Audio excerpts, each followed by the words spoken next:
And a pleasant Friday evening to you from Ranger Stadium here at Smithson Valley High School. We're on the air with a wonderful Friday night, some wind coming in, and it looks like a beautiful night for football rolling. But I'm Tony Brubaker. Roland Jay's with me, and Austin Milam's on stats, and we're here for another Smithson Valley game. Tonight's opponent is the Wagner Thunderbirds.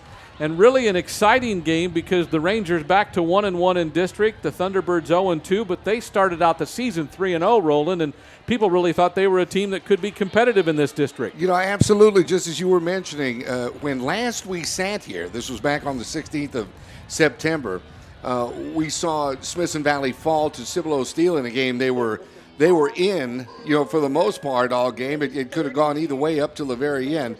The Rangers lost by a touchdown. The week before, they lost by 6 to Round Rock. Now, Wagner finds himself kind of in the same situation with being on the, losing end of a two-game losing streak. We'll see if they're going to be able to counter this evening. Smithson Valley, as usual, will count on quarterback Josh Atkins for a big night. The senior at 6'3" and 215 has thrown for 762 yards and 6 touchdowns, but uncharacteristically has 4 interceptions this season, and I know that's something he wants to get rid of. And the offense really goes as quarterback Josh Atkins goes, as you mentioned that. So goes the Rangers. As you were mentioning, he's leading the team right now in rushing, and they're using the rushing game, of course, to set up his arm mainly to his favorite target out there, who is Josh Dillon, who's got 20 catches on the season thus far. Atkins has run for 190 yards on 40 carries, and including a touchdown, so almost 5 yards a carry for that. The leading running back, and there's been so many of them that have taken a lead so far this season. We're going to talk about the starter, and that's number 23, Indiana Hawes. The senior at 5'8" and 170 now has 97 yards on 15 carries, but he has gotten into a couple of second halves in recent weeks, Roland, and really shown that he can be a guy they can count on for some valuable yards. And that's what you do, as we mentioned. Have that running game established in order to set up the passing game. That's going to give Atkins more options from his quarterback position to be able to run the offense more effectively. Defensively, it's a big man in the middle that I want to talk about tonight. That's 99 Brandon Arnold. The senior at 6'2" and 245 has been a disruptive tackle for a couple of weeks now. 10 tackles, 3 for loss, a sack and a hurry under his credit. But that defensive unit has been solid all year long. Absolutely. In a big game last time they took the football field when they played East Central. What a night that was for that Smithson Valley defense, holding them to under 100 yards of total offense. 2 players on the offensive side for the Thunderbirds. Arthur Anderson's the quarterback, number 1. The senior's run for 270 yards, and he's thrown for 740, accounting for 9 touchdowns. And their running back, their starter, is Nary Samuel, number 7, and he's run for 275 yards. Almost 7 yards a carry for him. They like to run the ball, Roland. And that's what the Smithson Valley defense is going to have to key on this evening, shutting down that run, because as you were mentioning, they've got several people, including the quarterback, with big yardage rushing the football thus far on the season. It's going to be a big night for that Ranger defense to rise to the occasion. And on defense, the Thunderbirds will go off their defensive end, Isaiah Sales, number 86. A 185-pound senior has 48 tackles to lead them this season, including 6 quarterback sacks. He will be disruptive. It will be, and like we were mentioning earlier, you've got to kind of pick your poison with the Smithson Valley offense. How are they going to hurt you? Is it going to be on the ground? Is it going to be in the air? We'll see what quarterback Josh Atkins and the gang have in store this evening. All right, we're going to take our first time out. Then we come back, we'll have our Wagner preview with head coach Larry Hill. So you're listening and watching on the Ranger Network. I'm Dr. Matt Bayless, your Smithson Valley dentist. We are proud to be located right here in the Spring Branch Bulverde community. On Highway 46, between Ranger Stadium and Highway 281, you'll find Summer Hill Dental. General care with advanced technology, we specialize in family, cosmetic, and implant dentistry. Come see us at Summer Hill Dental, your Smithson Valley dentist.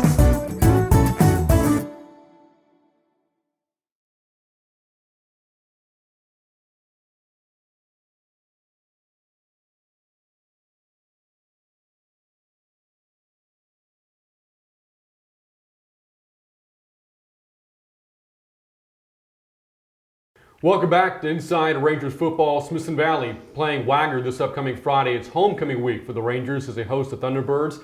Wagner comes in. The Thunderbirds are 3-2. They started the season off red hot, starting 3-0, but since 27-6A play has started, they've stumbled a bit, losing to both Canyon and to Clemens.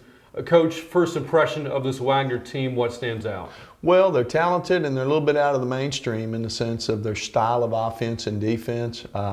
Kind of college football fans are very familiar with the Navy attack, the power option game, Air Force, some of those that use that style. And, you know, that's not something you see all the time, if ever. And so talented individuals doing it, and you haven't defended it much. And they're very good at it. They've had a ton of explosive plays and been able to put up a lot of points in most of their games. And, you know, and again, it's not what we've been defending for the last month or two. So that's a bit troublesome. And then defensively, very multiple in their alignments, very blitz-oriented, more so than anyone else we've played. Bring them from all angles, try to outnumber you at the point of attack. So, you know, being able to get those things handled with your blocking patterns, both in the run and the passing game, you know, that's tough because that's not what you've blocked really for the last 3 or 4 weeks. Looking more closely at the offense of Wagner, you know, you mentioned how explosive they've been. They had a 68-point game earlier this season against Marshall. The quarterback, Arthur Anderson, has put up some really good numbers this season. And as you've talked about, they get multiple players involved in the running game. I have to imagine defensively you have to be very disciplined when facing an offense like this. No doubt. If you're familiar with the old Wishbone, Veer era guys my age or perhaps my age, it makes you play responsibility football. Who has got the dive back? If they fake to the dive back, who's got the quarterback? And if the quarterback elects then to pitch to the trailing pitch man, who's got the pitch? And you can't be taking each other's responsibility. If you put 2 on this one, none on that one, he scores. Or 1 here, 2 there, and he pitches it, he scores. So you've got to be highly disciplined, and you can't do it most of the time. You got to do it every time. Because if you slip up 3 times and play good defense all but 3 plays, that could still be 21 points. You look at Wagner's defense, they've only given up more than 30 points one time this season. You dig deeper into the stats. They have several tackles in the backfield against opponents this season. Very aggressive defense. You talked about how they were blitz-oriented. What does your offense have to do to combat what they want to do on defense? Well, we can't turn someone loose. I think we counted the other day, is 48 plays that they've tackled the opponents for loss. That's a staggering number. You know, that's about, well, I'm not very good at math, but that's 10, 12 a game, you know. So we've got to make sure that no one is free. And that's easier said than done because they line up a lot of different ways and bring them from all different angles. So we have to be very disciplined in our approach up front and give our backs and quarterbacks a chance to make a run or to hold the ball and make a throw against a variety of looks. So they've got their hands full this week. One of the games that fans always look forward to each and every year is your homecoming game. This is it for you this coming Friday. And then I know it's a big week involved, and certainly the game itself. A lot of fans are going to be eagerly anticipating the festivities. What makes a homecoming weekend game different than the others? Well, for us, nothing. You know, we try, as you've said before on this show, you know, we try to make every week the same. You know, whether it's a big down-the-road playoff game or the first game of the year or a homecoming game. So from that sense, nothing. But there's a little excitement around campus. There's dress-up days every day. There's a pep rally, you know, just some of the buzz that homecoming week creates. And, of course, it's always neat to see former students, and many of our former players will come around before and after the game. So, you know, there's just maybe just a little bit different feel to it, and our players certainly feel that. What keys do you feel like are going to factor into the game on Friday? Well, I think negative yardage plays versus explosives. We've kind of hit on that. Can we limit their explosive plays? Can we limit their defense's amount of negative yardage plays against our offense? And then can we make difference-making plays in the kicking game, which we were discussing kicking game earlier. Can we block a kick? Can we return a kick? Can we pin them deep when we kick off or punt? That's kind of boring. That's not necessarily what a lot of people talk about, but it's got a chance to be a huge factor in this game.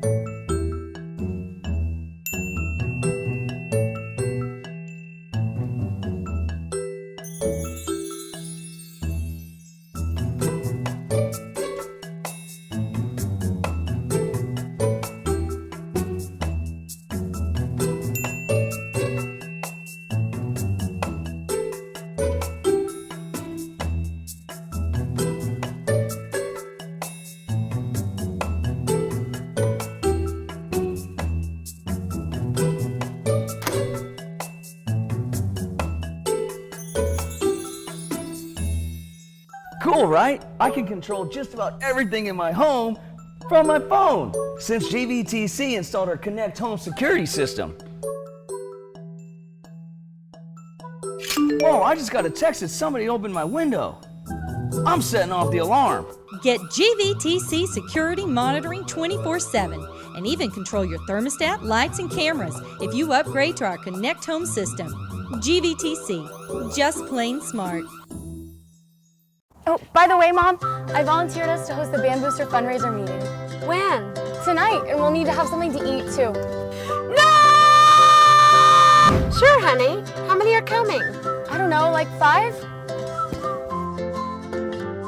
Thank you for calling Smoky Mo's. This is Katie. Yes, ma'am, we can feed 3 to 8 with our family pack. Actually, it's more like 20 are coming. Yes, ma'am, we can feed 20 with our group pack. Actually, make that 50. The Silver Spurs dance team is coming too.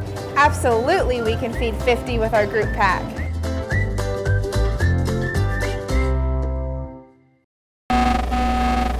Warning, intruder detected. Establishing communication. Access granted. Accessing confidential data. Let's go.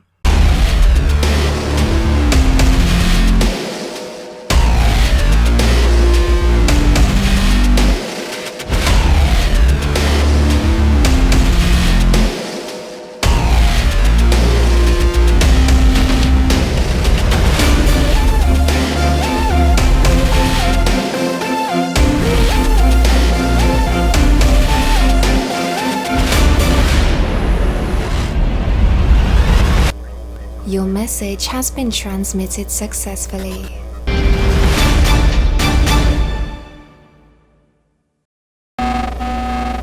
Warning, intruder detected.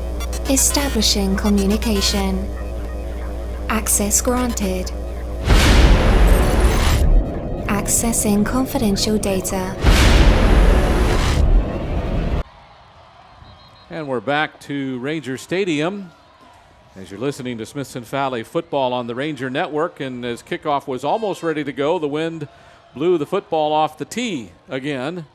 So we're back and ready to go. Woodard and Dillon deep for Smithson Valley. Valadid kicks it off.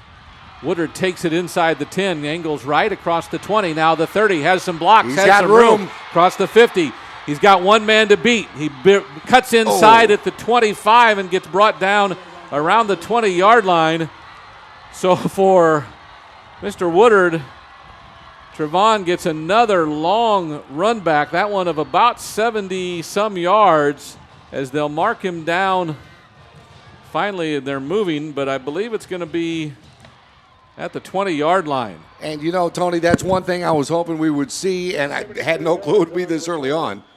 But, of course, that 50-yard punt return 2 weeks ago for Smithson Valley for a touchdown from Wood there, Trevon, super job getting things started with a bang for the Rangers this evening. So the 72-yard return takes it all the way to the 20-yard line of the Thunderbirds for the Rangers to start 1st and 10 with their offensive set. Atkins on a wide receiver sweep to Martinez. Not much room there as he's pulled down in a hurry by a couple of different players. But big number 80, that is Tyrese Adu, one of the outside strong, I'll call him an outside linebacker. 38 tackles on the season. That one a big tackle for loss back to the 28-yard line, a loss of 8. It's 2nd down. Yeah, as you were mentioning, with those 38 tackles, Adu, one of the top tacklers on this Wagner squad. Atkins in the shotgun with Hawes next to him. And again, Indiana Hawes getting the start tonight. This is a wide receiver pass, look like. It looks like they want to throw it, and they're going to throw it deep looking for Atkins. It'll go incomplete, but he's pulled down as Atkins as he's going for the ball. A nice job by Davis Grotchett to throw the ball on a little bit of a receiver sweep. And while the pass was underthrown, Dillon tried to come back for it, but he was grabbed, and that'll be interference. And it'll be a 1st down for the Rangers. And, you know, that was the only thing the Thunderbird defender could really do at that point. Otherwise, it was a sure 6. I'm sorry, we have offsetting penalties. There's offensive holding on the Rangers and defensive interference on the Thunderbirds. So those penalties offset. So it's 2nd down and 18 again for the Rangers and their offensive play calling coaches to figure this one out. Yeah, that was a great call, that last one by Coach Hill and the coaching staff there, catching that Thunderbird defense off guard. 2 receivers to the right, 1 to the left for Josh Atkins. Out of the shotgun, takes the snap. There's another flag. Somebody moved one side or the other. Josh will scramble ahead on the penalty called play as the clock will stop on yet another penalty. Atkins gets about 3 before he's wrestled down. We'll have to see what our official and our referee tonight is Mike Wise. Offsides. Yeah, offsides against the defense. They'll march 5 yards against the Thunderbirds, and now it'll be 2nd down and 13, still 2nd and long. And that's what's real good about what's going on right now is the Smithson Valley offense is not letting the Wagner defense get into a good rhythm.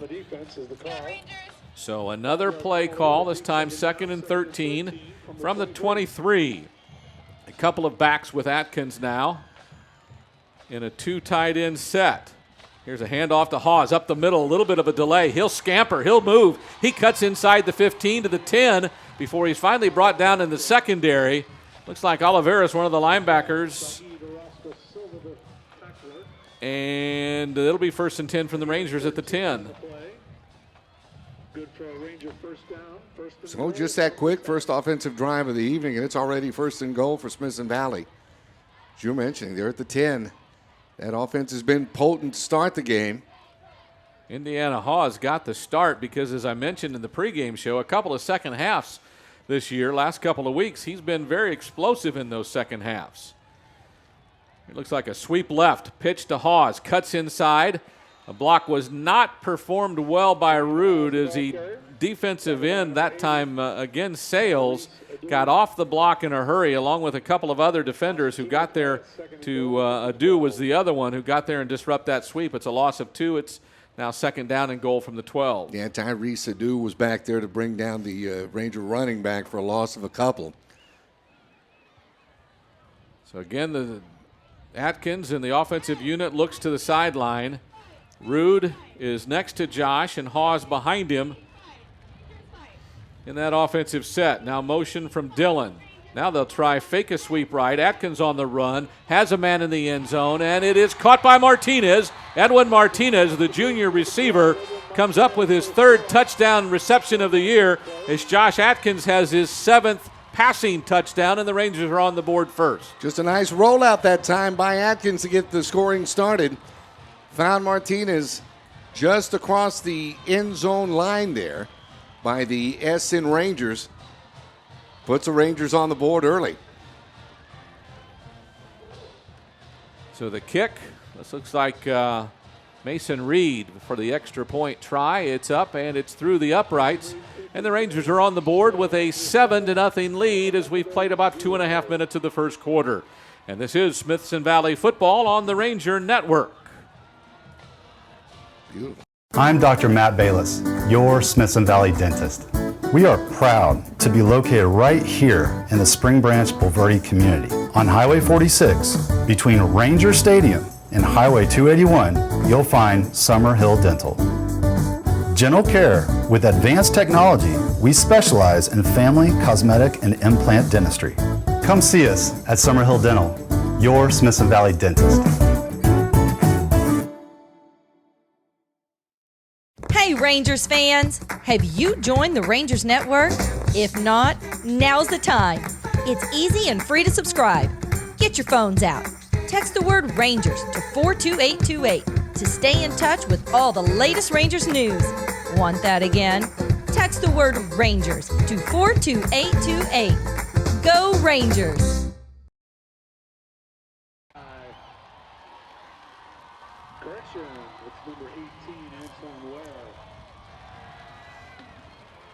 And Mason Reed will come up and handle the kickoff chores for the Rangers. Antoine Ware is deep for the Thunderbirds. He'll take the kick. Actually, an up man will take the kick just inside the 20 and not get very far, maybe 5, maybe 10 yards before a bunch of Rangers, including the main tackler that time, Connor Donovan, brought him down, and the Thunderbirds will start 1st and 10 from their own 24 on the short high kick by Reed that was fielded and not returned very well. Great special teams heads-up play that time by the Rangers. Now, got to see what that Rangers defense is going to do against this potent Wagner running game. And it's like we talked about earlier, a couple of slot backs, the old wing T kind of thing. There's a lot of different ways it's been called. This time they don't do it, though. They have an I formation with a quarterback and a tailback. Actually, there are two wings there. The one just barely off the tackles. He's actually, looks like he's almost behind the left tackle instead of outside of him. Anyway, quarterback takes it. Anderson hands it off.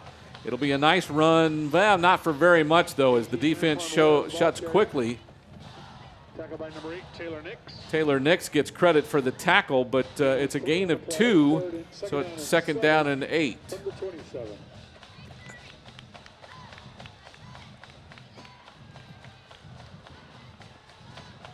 That was Ware on the first tackle, or the first carry.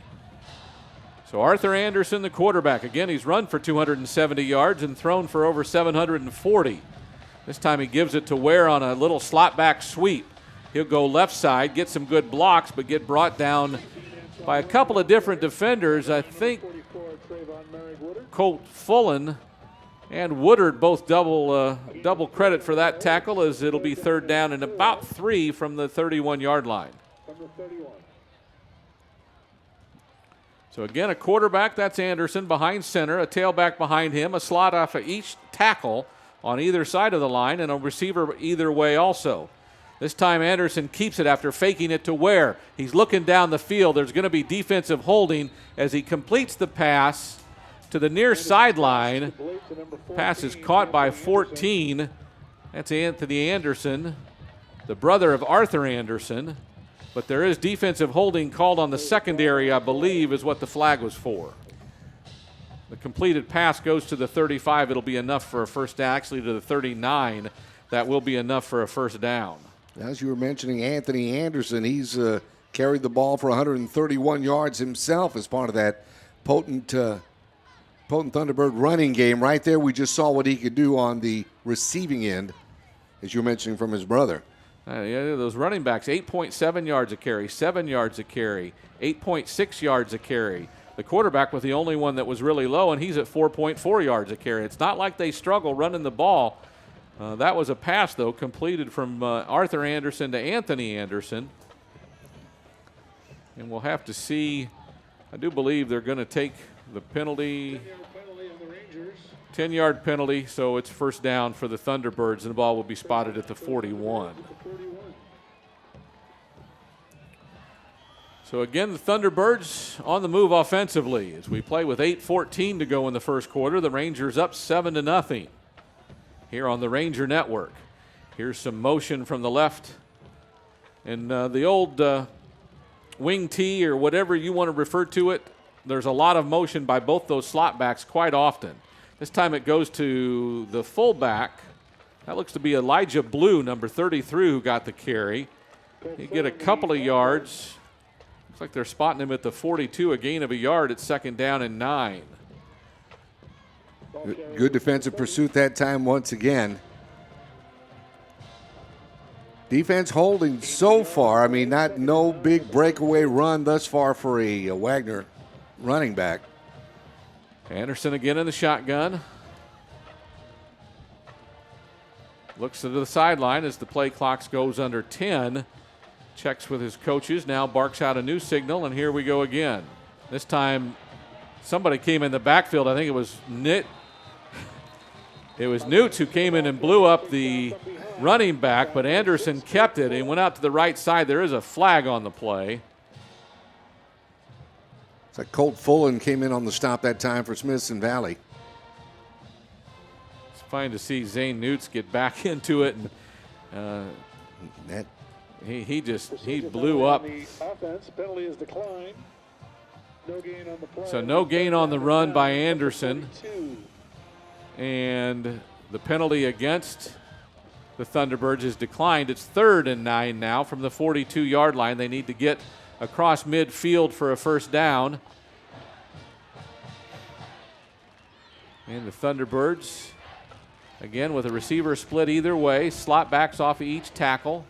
The tailback behind Anderson in the shotgun formation. Rangers in their 4-3-4 defensive approach. Wait for the snap. Here's Anderson rolling left, wants to throw it, lobs it over the top, and it's caught by Anderson. Anthony Anderson across the 40, across the 30. He'll go inside Ranger territory, out of bounds at the 29. That's a first down.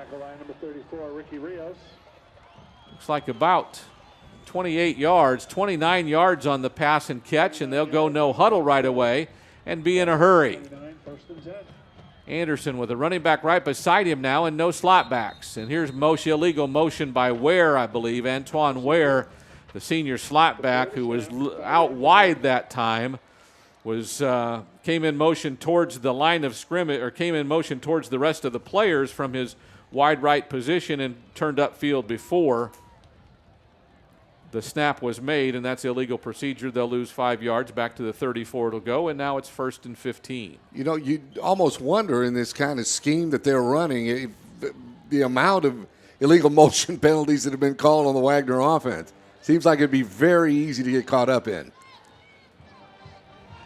So back to their slot T formation, and now the left tackle stands up after going down into a 3-point stance, and that'll be another 5 yards walked off against the Thunderbirds, who again can run the ball and run it efficiently in this wing T type of format or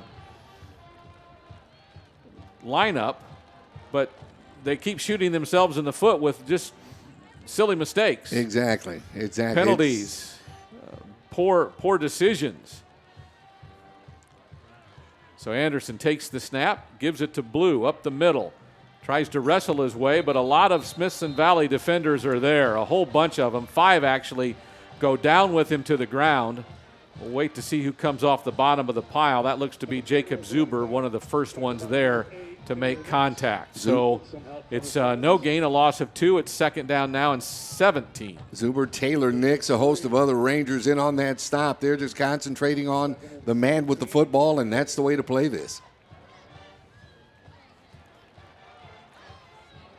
So again in the slot T formation, and there's another penalty. As we were talking about timing, they're going to get Wagner once again.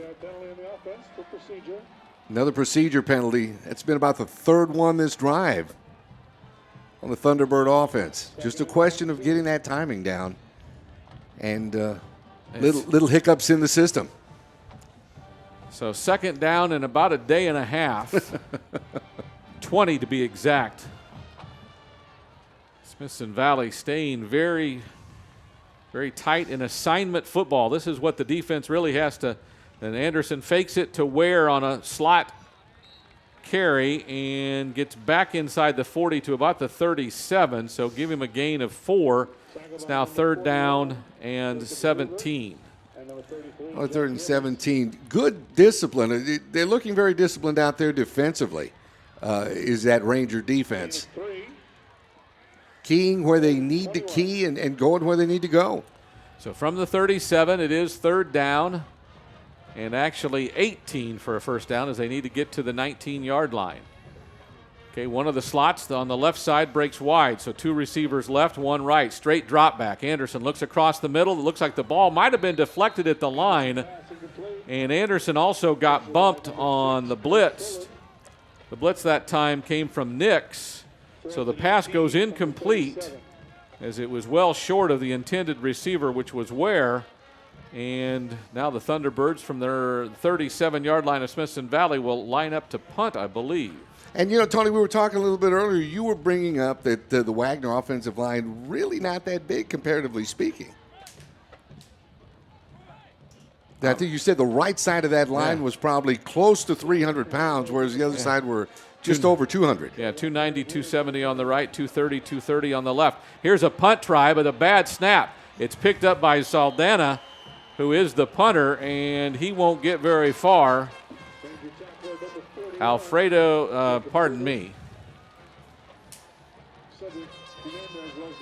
Ernie Saldana was the punter, and he had very little luck with that. So over on downs, the Rangers will have it. 1st and 10 from their own 40 as we go through a change of possession. So great showing as well by the Ranger defense on Wagner's first offensive drive. See what the offense has in store. Pardon me, that was Cedric Hernandez, who is their punter, who had trouble and turned it over. Here's Atkins, wants to throw, drops back, throws it across the middle. Nice catch. That's Josh Dillon, I believe, for about a 7-yard gain to the 47. It's 2nd down and 3. A good pass and catch from Josh to Josh. Absolutely. Dylan, we were talking about, leading receiver on this squad, over 300 yards thus far on the season, catching the football from Atkins. And what a job by Atkins to that time. Felt the pressure coming, stepped right up and found his receiver. Great job by the Smithson Valley quarterback. So Hunter, the backup tight end, is in there. Atkins barks, now gives it to Hawes. Up the middle, gets a trap block that doesn't help. As they beat the block, Demarius Grant got in there and caused the first bunch of trouble. Some others came in, and Sales was the second one to come in with the tackle, but it was Grant that got in there and disrupted Hawes as he was trying to do a little cutback in the middle, and therefore brought down with a loss of 1. It's 3rd and 4. Rangers have to get to midfield to keep this drive going. Atkins with Grochet on a slot left. The tight end is right is Hunter. He gets them to jump, and they were clearly in the neutral zone, but no flag is made. The coach is wanting to know why, but they signal in a new call. Now the play clock under 3. Atkins fakes the handoff, wants to throw, gets sacked. Got back in a hurry that time was the Mike linebacker, Sean Butler. His 2nd sack of the year brings up 4th down for the Rangers, and about 12 to go, they'll have to punt. That time Atkins just held on to it a little bit too long. Well, it was supposed to be a quick pass. You could tell by the fake handoff and then the quick look, but obviously coverage was good. Absolutely. And Josh had to eat it that time, and here's a late player coming on the floor, on the field for Smithson Valley. And the punt from Michael Hilston, who averages over 35 yards a punt. This time into the wind, low line drive, and it hits the official. Instead of getting a good bounce on the low line drive, the official here on the near sidelines out on the field, actually I believe that's the umpire, and the ball hits him and rolls dead near midfield. That one, the end over end kick, might have rolled for another 15 or 20 yards if it hits the ground, but it hit the official, and the Thunderbirds will start 1st and 10 from midfield. 25 years of doing this, that is the first time I've seen that happen. So officially 12 yards on the punt, no return. Well, give the official a credit of about 4.5 yards on the return. He is not wanting to be out there right now, I can promise you that. So Anderson in the wing tee, gets some motion coming left, and there's more motion penalty against the Thunderbirds. Someone moved on the offensive line. That's 5 yards. It'll be 1st and 15. Timing just off for that Wagner offense right now. And it's the Ranger defense doing a great job of taking advantage of it. We've got 2:03 to go in the first quarter. They have 5 penalties for 25 yards. I just added that up in my head. Thank you. Thank you, Austin. 25 yards in penalties in the first 10 minutes of the game. It's 7-0. Rangers lead it. And they'll get to play some defense again here on 1st and 15. Anderson comes with the run and will get to midfield, the original line of scrimmage, so it'll be 2nd down and 10. Cornelius comes with the tackle as Anderson went on a sweep look.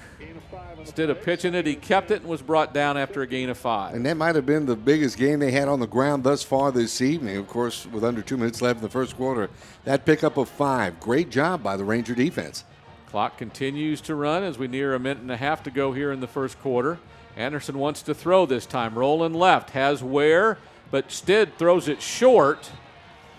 And it looked like,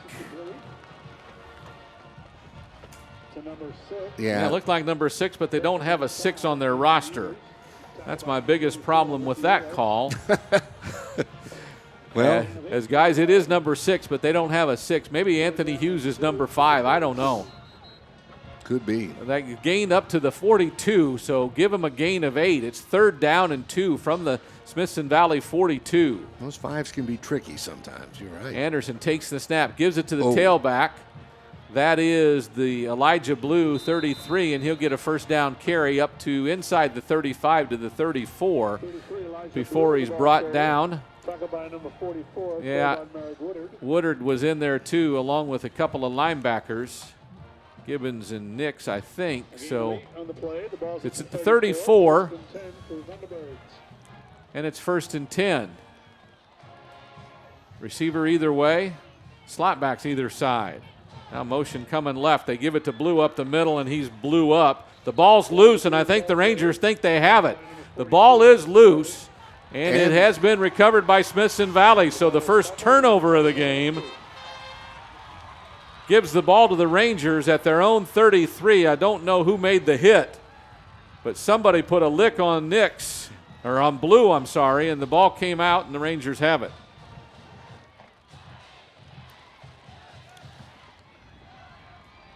Just more and more smart play thus far by that Ranger defense, and this is what it's going to take. That Ranger defense just staying at home, playing composed. That's exactly what they've looked like this first quarter. And now as we're into the final seconds of the first quarter, it'd be nice to see a long, sustained drive by the Rangers. Motion by Rude coming left. A handoff to Hawes up the middle. Not much room there. Hawes had some room the first couple of carries up the middle, but since then they've started to shut it down. Brady, one of the defensive tackles, was there low on the tackle. A loss of about 1 for Hawes. It's 2nd down and 11. That'll be the final play of the first quarter, I would believe. As again, the Rangers going into the wind will have the wind in the second quarter for sure. So the clock begins to wind down. The Rangers lead at 7-0. We're here at Ranger Stadium as the Rangers take on the Wagner Thunderbirds. And this is Smithson Valley football on the Ranger Network. You should know I believe in you. Every race you run, you're my number one. Kick it up now and bring it on. This will be your day. 'Cause baby, you were born to win. Never give up, never give in. You were born to win. Your destiny is victory. Yeah, yeah, yeah. Baby, you were born to win.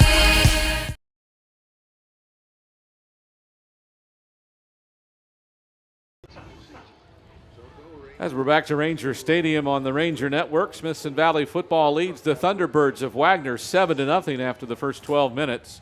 The Rangers with the ball from their own 32-yard line have a 2nd down and 11 facing them.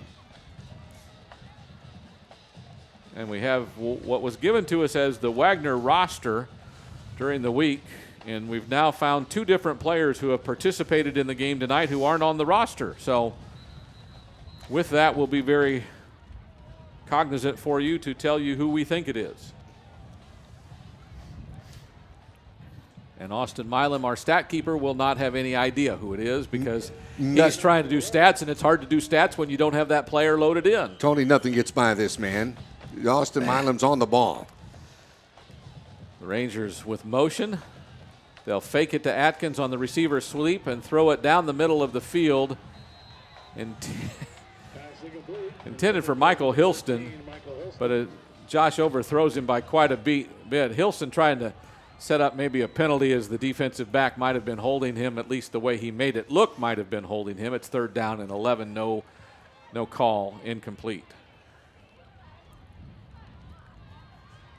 Just didn't quite sell that one as pass interference, but to the defender that time, Javon Barnes, who was back there with the Smithson Valley receiver, did a good job in coverage. 2 receivers left, 1 to the right. Here's a cornerback blitz from the left side. They'll throw it to Hilston. Breaks a tackle across the 45, across midfield. He's finally chased down by Adu, but not until he gets deep into Thunderbird territory at the 35-yard line, and the Rangers will have a 1st down and 10 on the nice pass and catch It goes for almost 30 yards. Atkins found a way of making that work that time to his receiver, Hilston. Nice pass and catch, nice pickup, and Rangers in good shape once again offensively. 33 yards officially on the pass and catch from Atkins to Hilston. Josh came into the game with 762 yards this year and 5,505 for his career. Takes the snap. Gives it to Hawes, but again, he's caught in the backfield. And that's the linebacker Butler who brought him down and gives him basically a loss of 1 back to the 36-yard line. It's second down and 11. Hawes 5'8" and 170 pounds. Tough runner. Just looks like he's having a tough time getting out of the gate thus far this evening. Well, I tell you what's really happening is they're beating our blocks right now. Their defensive line is getting off blocks and making plays. Linebackers are finding gaps and really slowing down the running game. Of course, they've now sold off, and that time they jumped clear off sides, and we don't snap the ball, so they get back. They've got 4 defensive linemen and then 3 different linebackers who are in slots, and I think Larry Hill wants a timeout. That's it. So with 10:29 to go in the second quarter and the Rangers up 7-0, this is Smithson Valley football on the Ranger Network.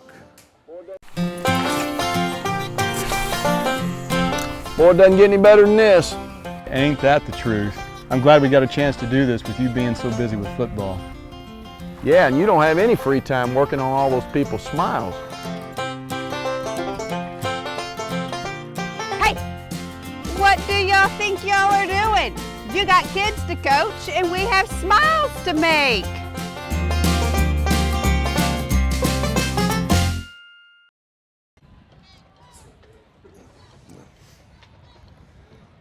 And we're back to Ranger Stadium. First Ranger timeout as we're into the second quarter now. Well, interesting. Both teams have called one timeout so far. Interesting stat that Austin just dug up is thus far we don't have any yards on the ground. Got to get that ground game going, see if we can penetrate that Wagner defensive line into where the linebackers roost.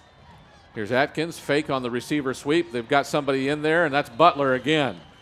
Sean Butler, the senior who weighs about 170 pounds according to their roster, has now made his 3rd big play of the first half. This time he sacks Atkins back to the 44-yard line.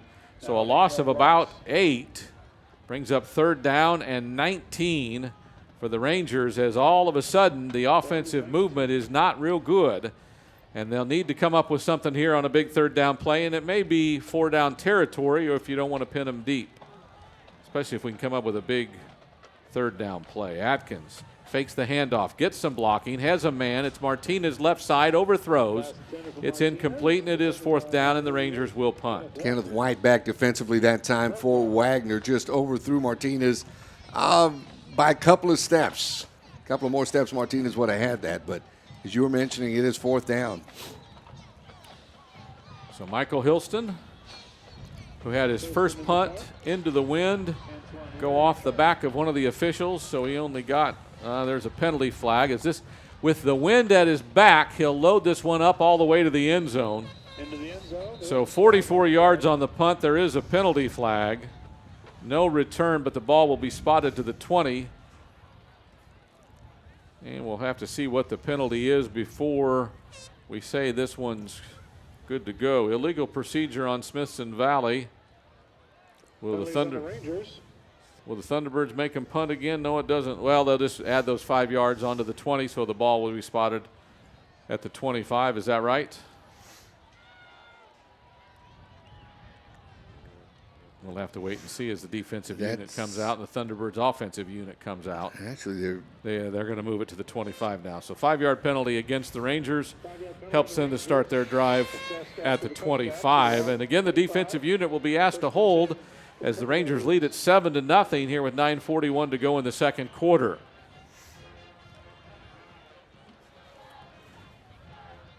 Arthur Anderson, the senior quarterback, out of the wing tee. Gives it to the tailback. Nice tackle made by a couple of different defenders. But in there primarily was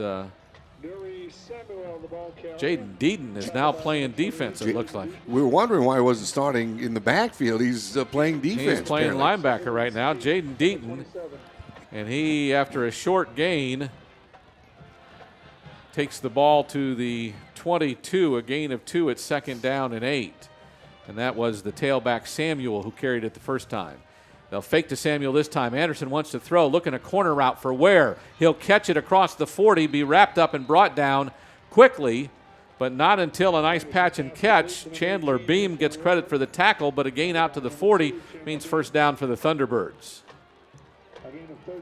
And Wagner seems to have found some success throwing the football. See if that's able to continue for them this evening. So 8:48 to go in the second. Anderson gives a quick pitch.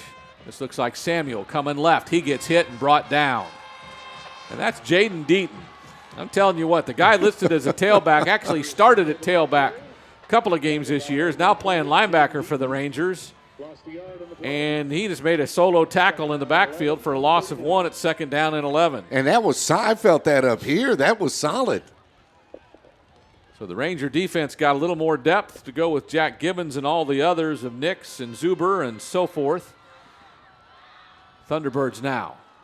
Bad snap, mishandled by Anderson, picked up by the tailback, I believe.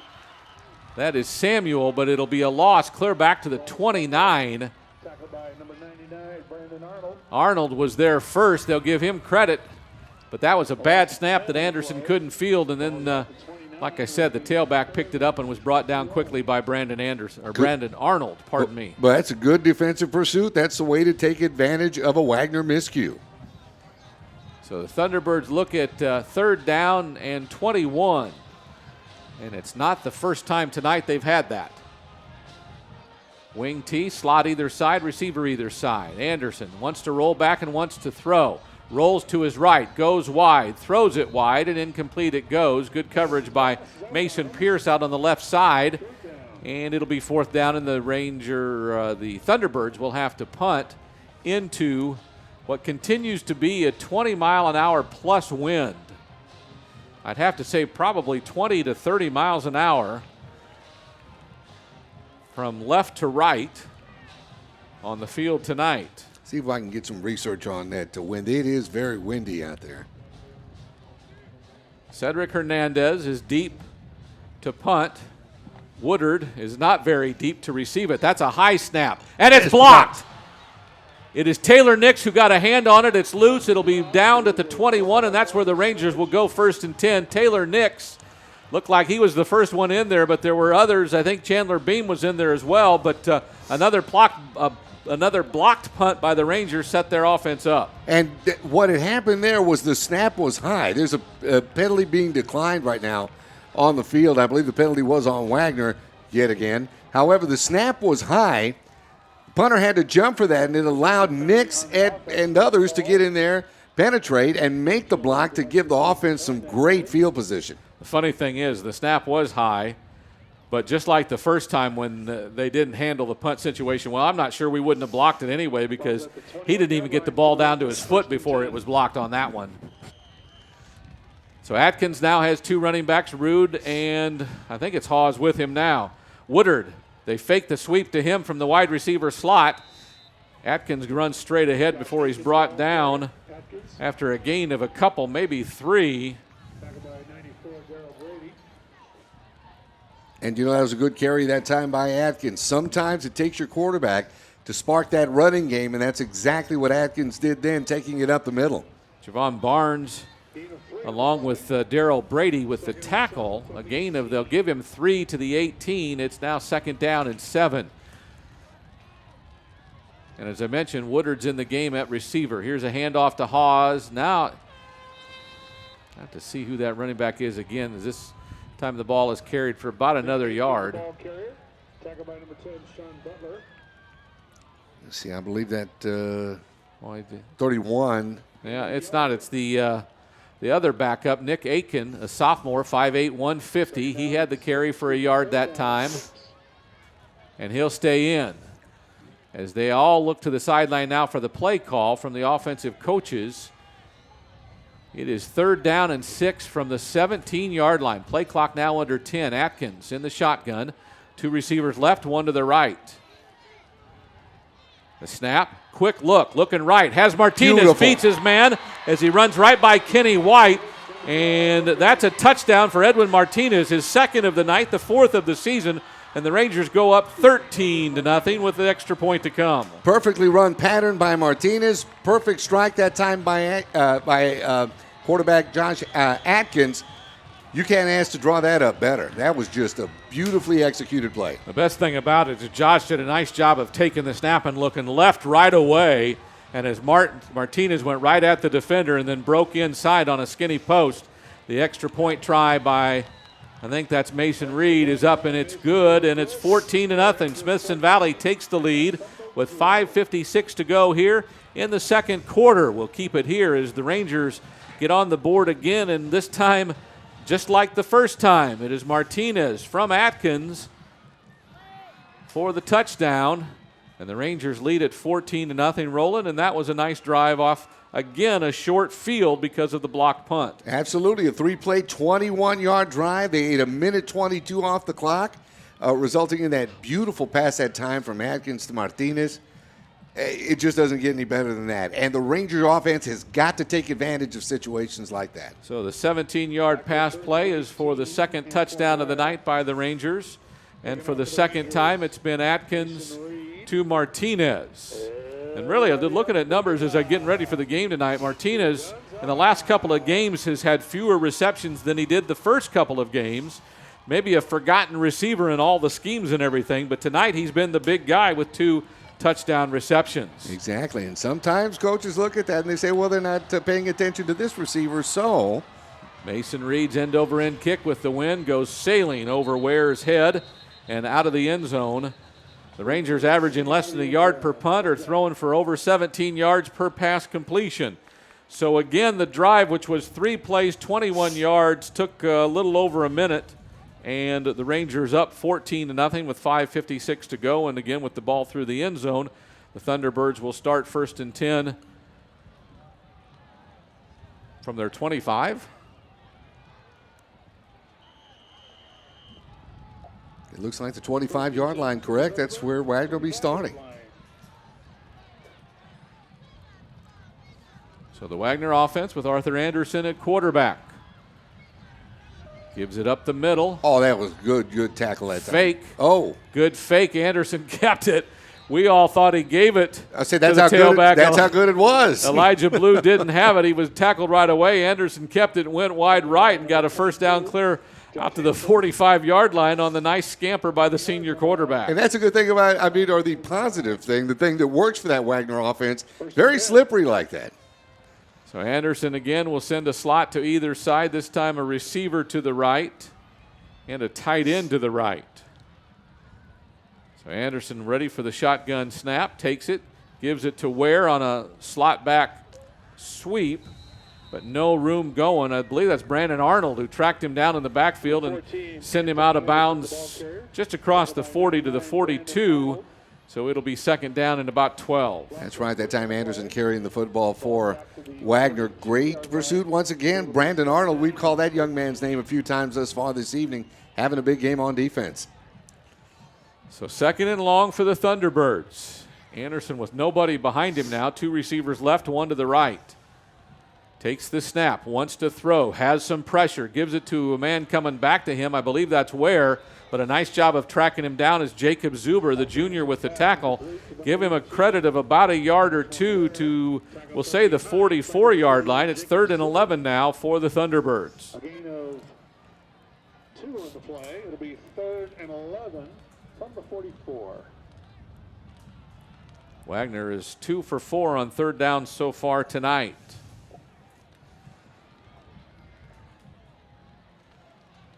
Anderson rolls to his right. Nice cut block, knocks down the defensive linebacker. Now he throw it up for grabs, and a Ranger, I thought, had it, but then it was tipped, and I don't know. They're going to give us credit. Interception. The Rangers have it. Pass was intercepted by number 19, Mason Pierce. They say Mason Pierce got it, but I think it was Josh Hansen.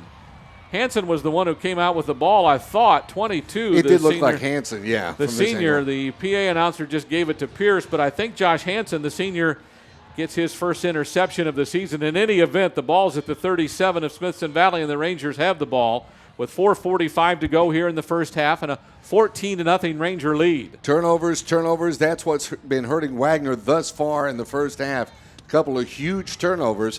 Now just a good, long, sustained drive by that Ranger offense, and we'll be in business going into the locker room at halftime. The wind continues to howl. Atkins scrambles.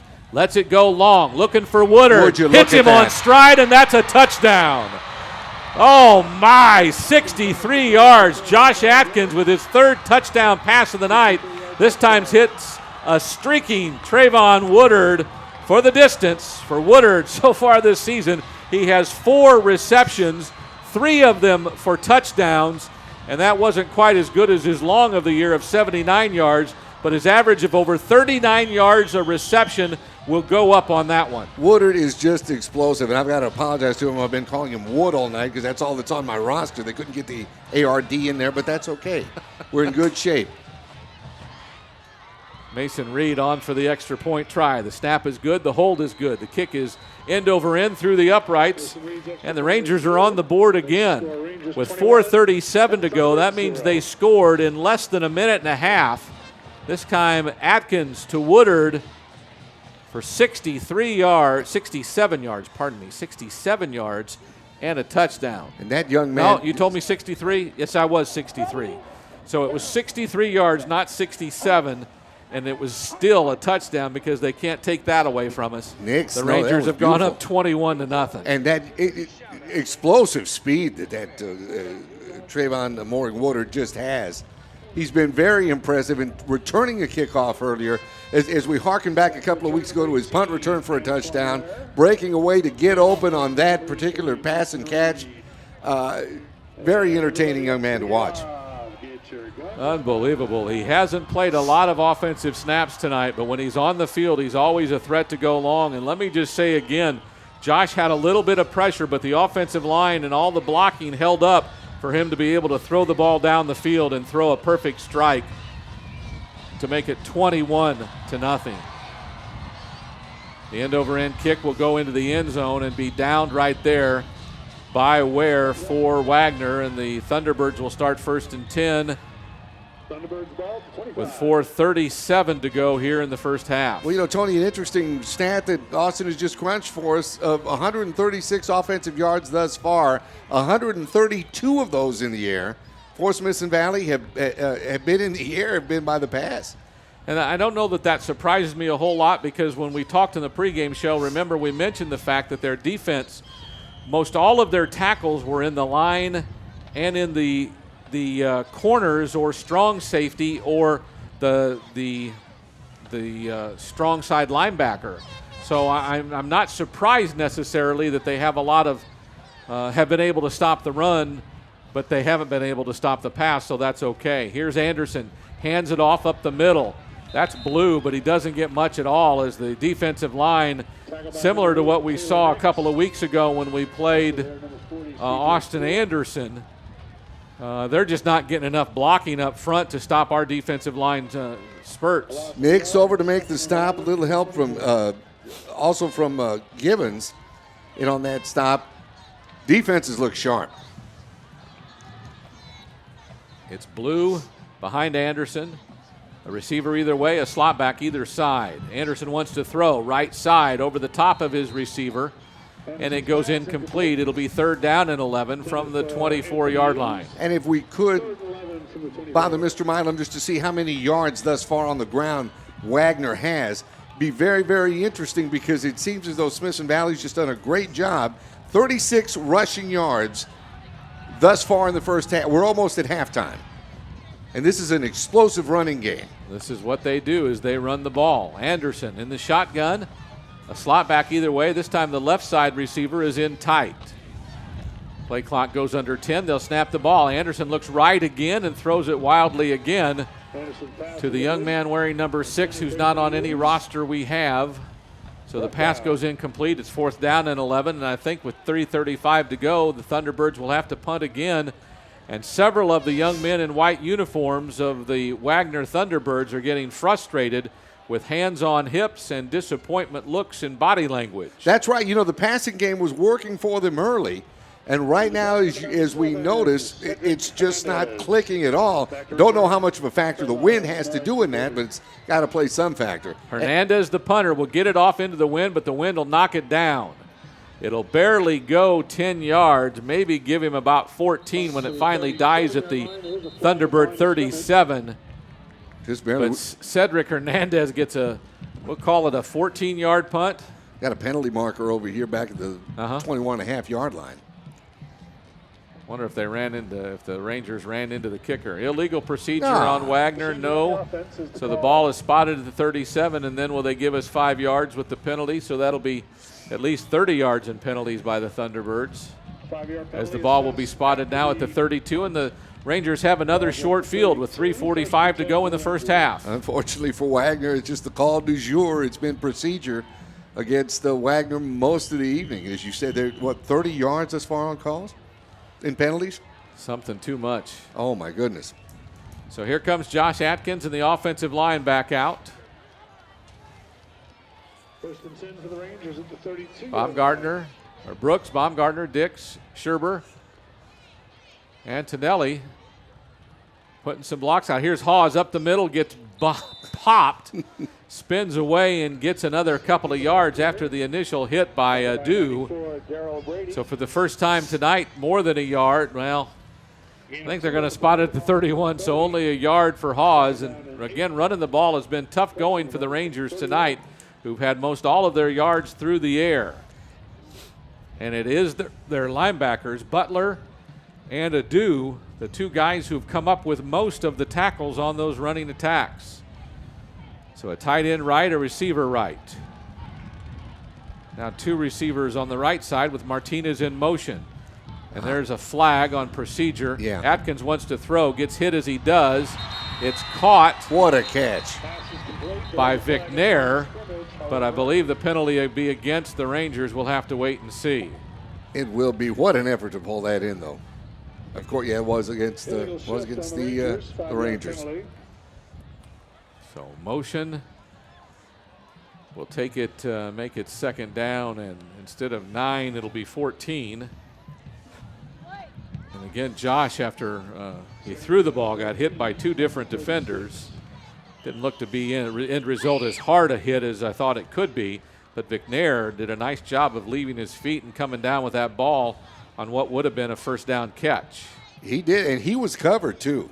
He was covered and just pulled that in. Sometimes when you're feeling it, everything's just going your way. As we go under 2 minutes and 40 seconds to go in the half on the Ranger Network, here's a high snap. Josh takes it, then rushes up the middle.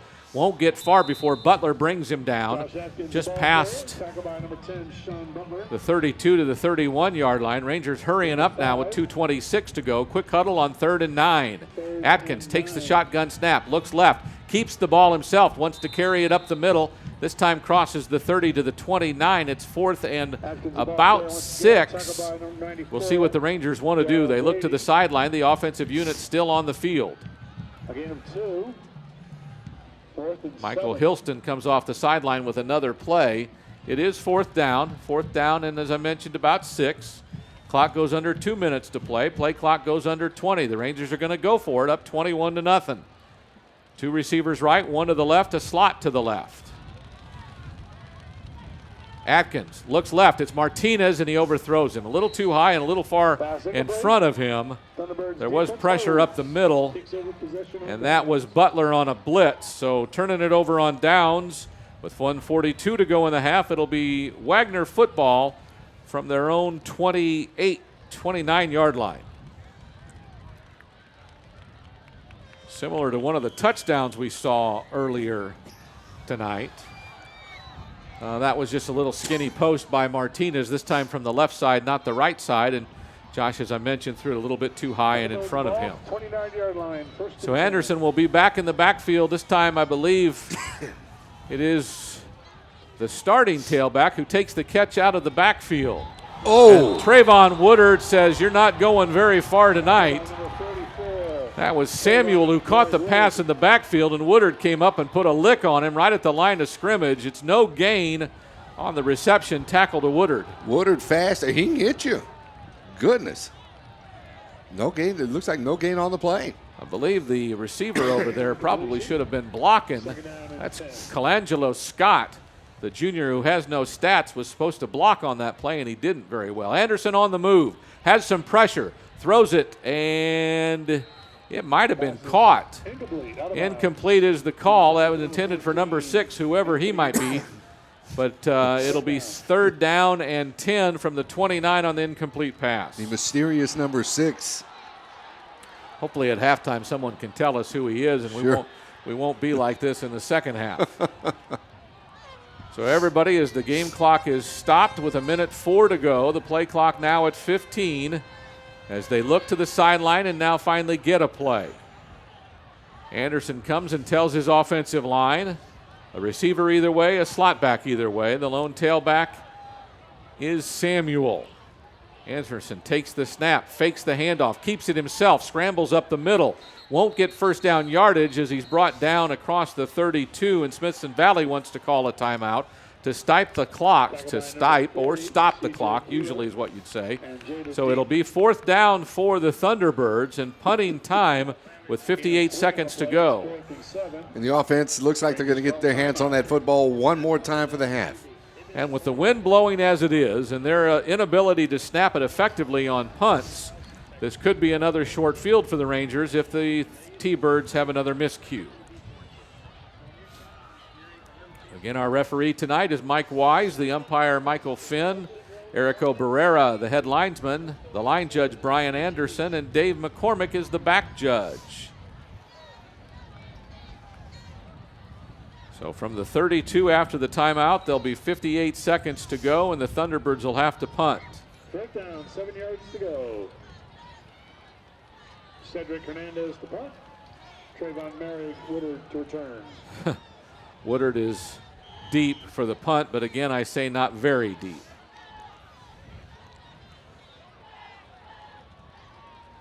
The snap. High again, it goes over his head. Hernandez will chase it down. So will a Ranger. That's Ricky Rios, but he doesn't get there, so it's a safety. It'll be a safety, 2 points for the Rangers. Safety. With 52 seconds to go now, they'll have to punt on a free kick or kick it on a free kick, and the Rangers will still get the ball. So the safety is 2 points for the Rangers and puts them up 23-0 here in the closing seconds of the first half. Well, that's 3 miscues thus far, at least that I can recall, unless I'm missing something on that Wagner punting team this evening. 2 high snaps and, of course, that block. Wow, oh wow. Trying to look. Deep snapper. That's Ernie Saldana, the guy who I thought punted originally, but he's the deep snapper. The senior, defensive tackle, 230. Not having a good night. No. So it's 23-0. The Rangers lead this one just before half, 52 seconds to go. It'll be a free kick for the Thunderbirds, and we'll have to wait and see if they want to punt it or kick it. Whatever you do, either way, you'll want to keep it low because this wind continues to howl at 20 to 25 miles an hour.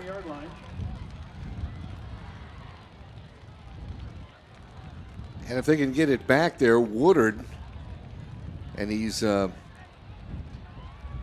back along with Josh Dillon. If they can get this back far enough, they can get a good return with 52 seconds left to go here in the half. This could be interesting. Jackson Valladolid, something like that, is the kicker. He's going to kick it off of a tee. And again, this is a high end over end kick, and it will be fielded by Deaton right around the 40-yard line. He didn't call for a fair catch, even though I think that might have been the better play because the defense or the coverage team was right upon him. But Jaden will take the ball and go down at the 40. It's 1st and 10 for the Rangers with now 51 seconds to go.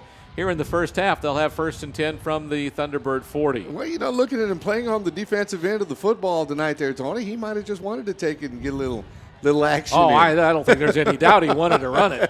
I don't think there's any doubt. Hawes comes out back behind Atkins. Hunter, the tight end on the right, 2 receivers right. Atkins wants to throw to the left, a stop and go. Martinez over the top, throw just a little bit long as both the receiver and the running back, or the receiver and the defensive back, run into the band, the Wagner band on the far side. It's incomplete, bringing up 2nd down and 10 with 46 seconds to go. And pressure was coming that time. Atkins just got that away.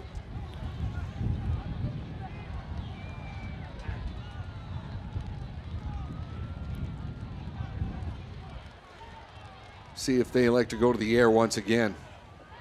So Atkins takes the snap, throws it quick to Dillon, gets a block. Great gets blocking. 2 blocks, tries to make one man miss him. He beats him down the sideline. He cuts back inside across the 10. He'll go into the end zone. Josh Dillon, his 2nd touchdown of the year, the 4th touchdown pass of the night for Josh Atkins. This time the senior at 5'6" and 150 used his speed and then his cutback ability to go the distance for a 40-yard touchdown throw and catch, and it's 29-0. The Rangers are striking quickly on these short field situations. 2 absolutely super blocks put on right around the 35 and the 32-yard line by a couple of Smithson Valley players. Sprung Dillon. That was the extra point is good. It's 30-0. That passing machines looked like a very, very, very hot machine thus far this evening. We have to look at passing numbers here in just a moment. It's a remarkable. I just, Josh Dillon has had some remarkable runs this year of different situations, catching the ball and otherwise. But I promise you, he is having a lot of fun tonight, making people miss him.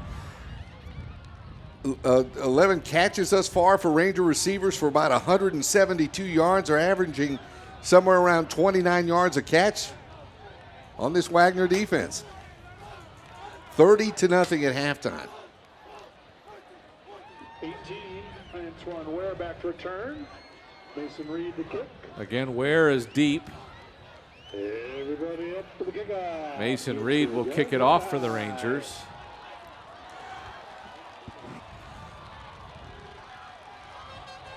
And the thing is, Tony, as we were mentioning, this Smithson Valley is getting this done on a Wagner team that started the season 3-0. I think we were a little surprised at the Canyon result that they played earlier this season.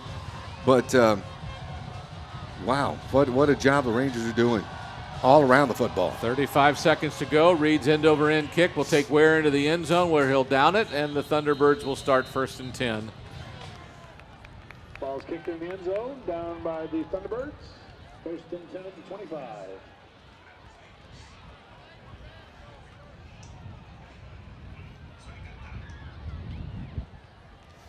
So the half that won't end continues now. It seems like we've been less than 2 minutes now for about 15 minutes, but needless to say, the Rangers have scored, I guess repeatedly is the best way to say it. Absolutely, and all we can say at this point, I guess, in the first half is happy homecoming, Smithson Valley. Yeah, it is homecoming, and obviously a great night for the Rangers. And that's Blue with the run. This time gets about 7 yards out to the 32-yard line. Elijah Blue, who, by the way, has run for over 290 yards on the year, so it's not like he's used to anything other than running the ball. Clock rolls with 12 seconds to go now. Anderson takes the shotgun snap, fakes it, keeps it. Brandon Arnold says no go, and that's probably going to be the last play of the first half. I'm not sure anybody was stopping the clock, but the clock goes to zeros. It's halftime. The Rangers lead the Thunderbirds of Wagner 30-0. And it's been a remarkable first half, Roland, and I think anybody to describe this any other way than it's been a lot of fun for the Rangers is remiss in anything else on a beautiful homecoming night. It really has. The passing game has been stellar for Josh Atkins. But we expect nothing less. That's just the kind of young man that and the kind of player that he has proven himself to be. That Smithson Valley defense is really looked impenetrable. It's going to be interesting to take a look at first half numbers here in just a few minutes. All right, it is halftime, and the Rangers lead it 30-0 over the T-Birds of Wagner. We're going to take a 2-minute timeout. When we come back, we'll talk about senior moments and some other things, and then you'll have a chance to listen to the Smithson Valley Ranger Band as well. So we'll be right back after these words. Boy, it doesn't get any better than this. Ain't that the truth? I'm glad we got a chance to do this with you being so busy with football. Yeah, and you don't have any free time working on all those people's smiles. Hey, what do y'all think y'all are doing? You got kids to coach, and we have smiles to make.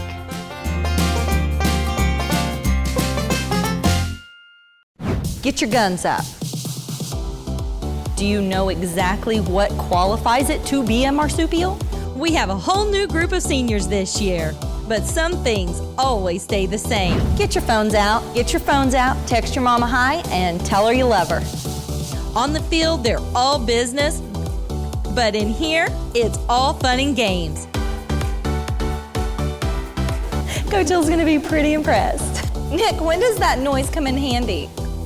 Hello from the other side. Ooh. Can you imitate Coach Shin for me? Are you NASCAR material? After I get done watching my Minecraft videos, draw me a picture of Coach Hill. Watch Senior Moments with Emily every week on Inside Rangers Football. Am I gonna have to do laps after that, Coach?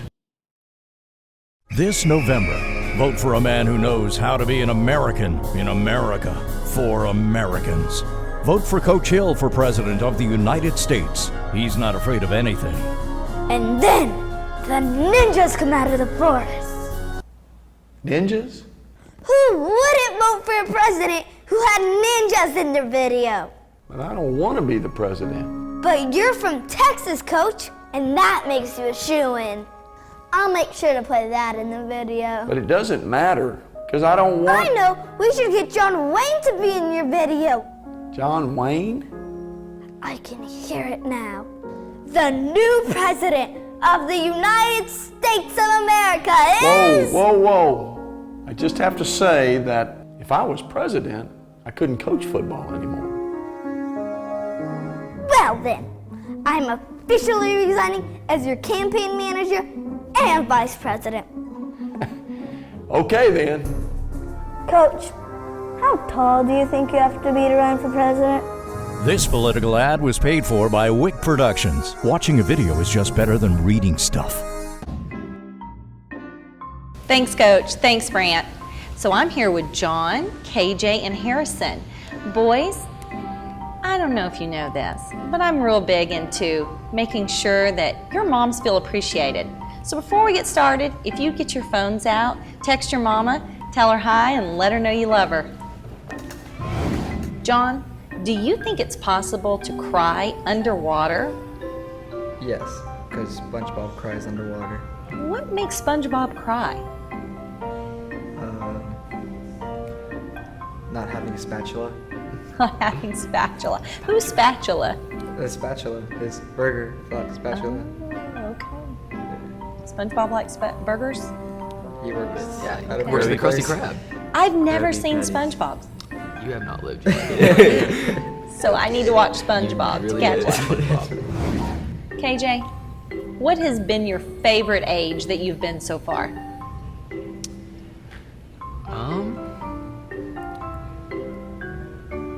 5. 5. What was so great about 5? I don't know, you just you could do whatever you wanted. Your mom wouldn't get too mad at you. You wouldn't get in trouble for anything, but they look at you and you're like, oh, you're so cute. But, you still just knocked over the cookie jar or whatever. Yeah, 5 is good. Yeah. So Harrison, if you fail to succeed, which have you actually done?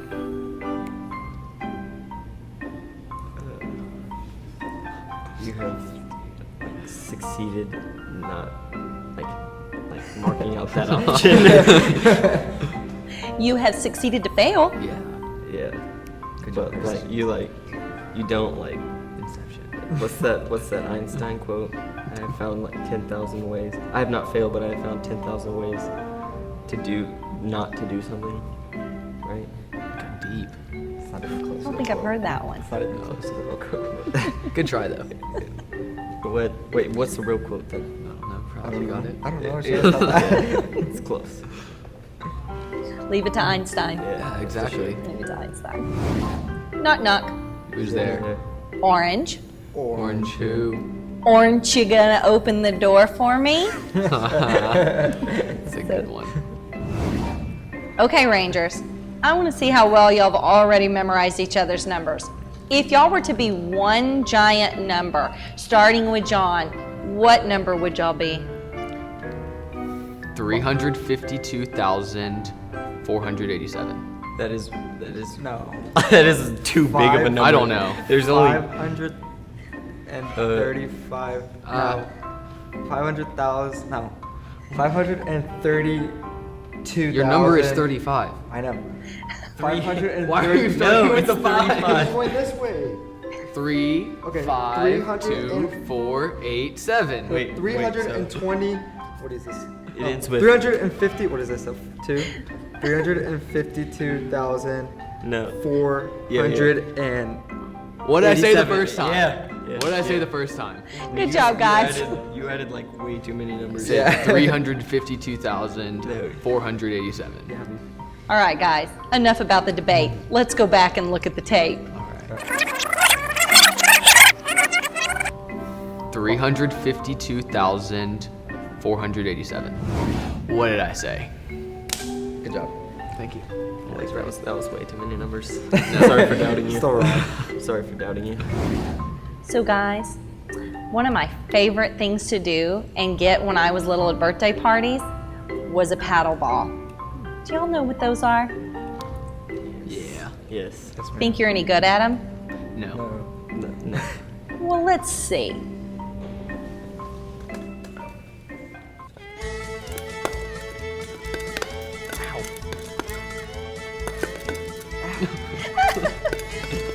Yeah. I can get like one. All right. Hey, you hit my ball. It doesn't go Get your own straight. ball. I'm dribbling. This is low. Maybe we should stick to football. Thanks, guys. Coach Brandt, back to you. Go Rangers. We're gonna do it again, a little more excited All this right. time, boys. You ready?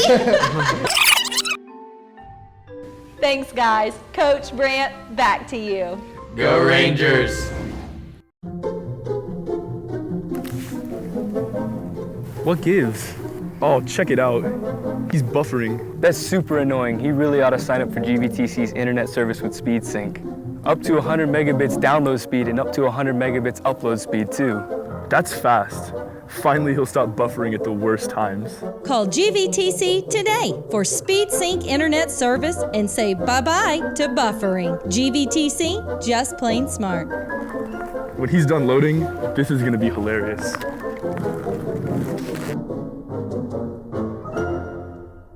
It's time for football, and Red McCombs Ford is powering the Rangers to another successful season.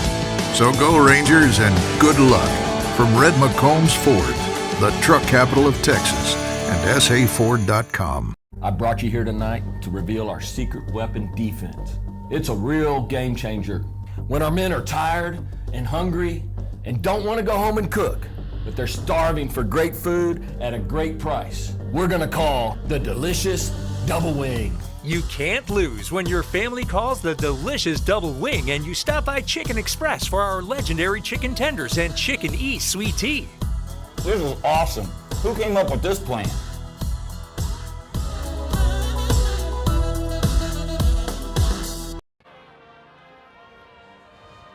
As we're back to Ranger Stadium on the Smithson Valley Football Ranger Network, let's look at some halftime stats as the Rangers lead at 30-0. 5 first downs for the Rangers to 4 for the Thunderbirds. Running the ball, it's been slow going for Smithson Valley. 11 carries for 12 yards. Thunderbirds have 18 carries for 44 yards. But in the passing game, Josh Atkins, 6 of 11 for 172 yards. Arthur Anderson, 5 of 11 for 52 yards. He has the game's only interception. Total yards, 184 for the Rangers, 96 for the Thunderbirds. Penalties, 30 yards for them, 20 yards for the Rangers. And really the difference, 2 turnovers for Wagner, none for the Rangers.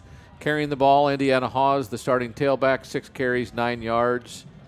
Elijah Blue has 5 carries for 20 yards for the Rangers. Again, we told you the quarterbacks. Edwin Martinez, 2 receptions, both for touchdowns. Trayvon Woodard has a 63-yard touchdown, and Josh Atkins has a 40-yard touchdown for Smithson Valley. Let's go over to some other scores from around the area. The Steel Knights at halftime lead New Braunfels by the score of 21-7 over, Clemens all over the Canyon Cougars. The Buffaloes lead that one at halftime 38-6.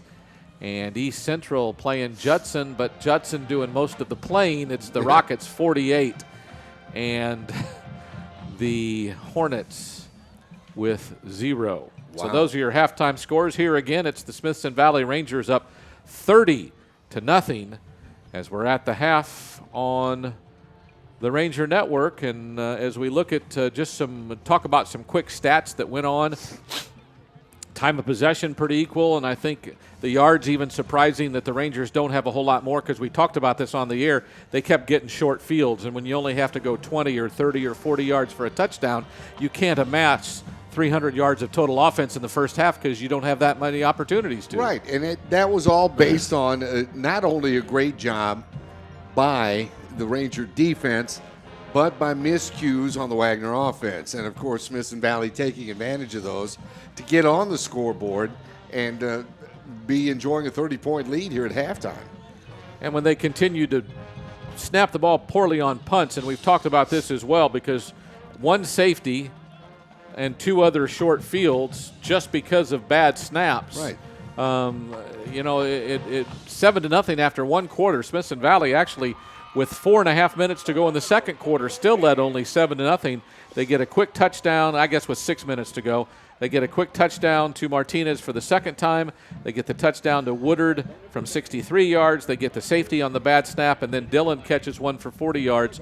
So in the matter of about 5 minutes and 58 seconds, they scored 23 points. And could have possibly even gone for more based on a couple of other miscues on the Wagner offense, an interception and a fumble, which both gave the Rangers offense the football. The Rangers lead it 30-0. The Ranger band will be out here in a moment, and we'll let you enjoy that. But right now we'll take another timeout, as this is Smithson Valley football on the Ranger Network. We're cooking dinner here at Whataburger. Doesn't that sound good? We can cater to everybody's needs, whether you want a burger, whether you want chicken. I love the salad because it has fruit, vegetables. I order the triple meat with cheese. Double meat with double cheese. I'm a meat eater. Whataburger for dinner. It's a time where all the family can get together. Everybody's off of work, everybody's out of school. Dinner's special for me and my family because it's the one meal out of the day that we get to spend together. I love seeing happy faces at Whataburger, and I would love to cook you dinner. It's time for football, and Red McCombs Ford is powering the Rangers to another successful season. So go Rangers, and good luck from Red McCombs Ford, the truck capital of Texas, and SAFord.com. You should know I believe in you. Every race you run, you're my number 1. Kick it up now and bring it on. This will be your day. 'Cause baby, you are born.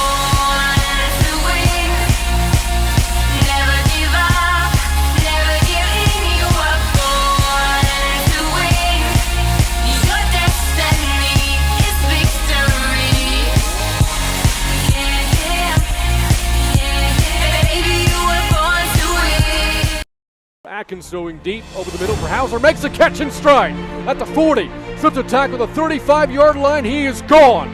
Touchdown Smithson Valley, 81 yards, and the Rangers have a 13-0 lead. Smithson Valley athletics coverage is about to evolve because we're doing it the Ranger way.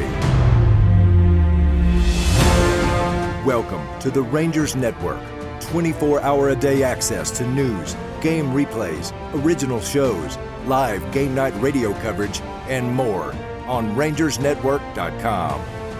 Go inside the Fieldhouse at Rangers Stadium for unprecedented access with Rangers coaches and players all season. And we're back to the field, just getting ready to do homecoming festivities, so we'll take you to the PA announcer and the homecoming court. Cadet Lieutenant John Schaefer, and Cadet Senior Chiefs Joaquin Enriquez, Austin Fitzmaurice, and Cameron King.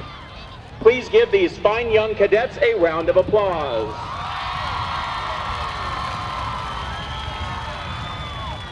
And now it's time to present our 2016 Smithson Valley Ranger Homecoming Court. The freshman class is represented by the following: Duke Jacob Herrera. Jacob is escorted this evening by his parents, Danny and Jen Herrera.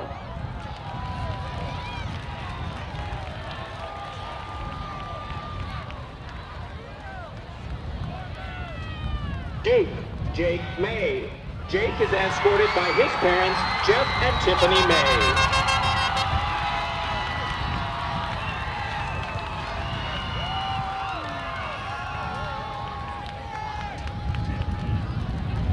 Duke Joe Westlow. Joe is being escorted by his mother, Deborah Westlow.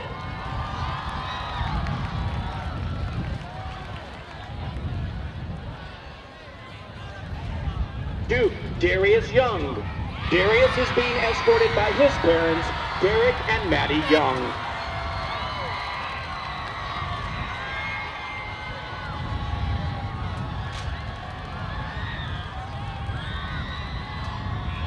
Duchess Takara Anthony. Takara is escorted this evening by her parents, Christy and Carl Anthony.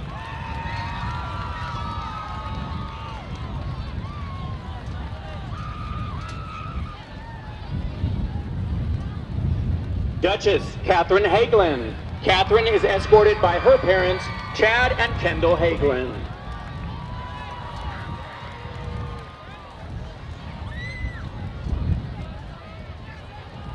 Duchess Madeline Leroux. Madeline is escorted this evening by her parents, Yvette and Nathan Leroux.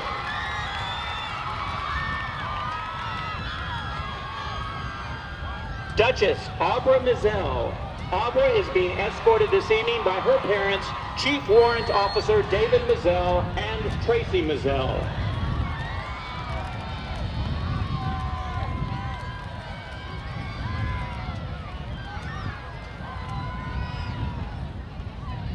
The sophomore class is represented by the following: Duke Colton Eilers. Colton is escorted this evening by his parents, Angela and Gary Eilers.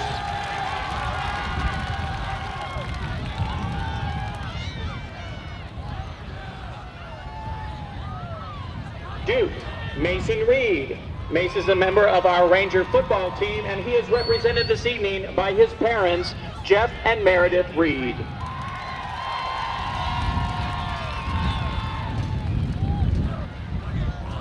Duke Ross Stoudemeyer. Ross is escorted this evening by his mother, Sheila Stoudemeyer.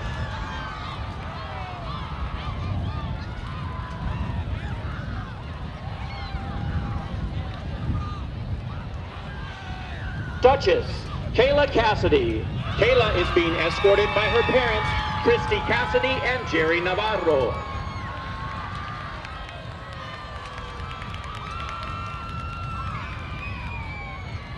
Duchess Bethany Kleck. Bethany is escorted this evening by her parents, Jeff and Wendy Kleck, and her grandparents, Ben and Linda Nowotny.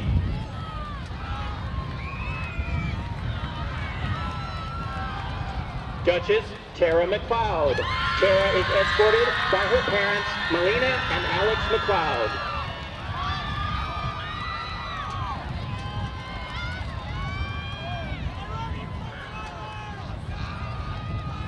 The junior class is represented by the following: Duke Jackson Garrison. Jackson is escorted this evening by his parents, Rodney and Suzanne Garrison.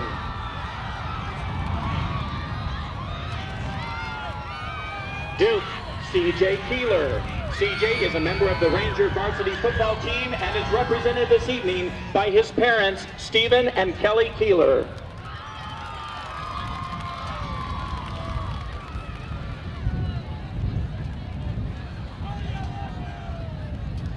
Duke, Cody Stricker. Cody is being escorted by his mother, Sandra Ramirez.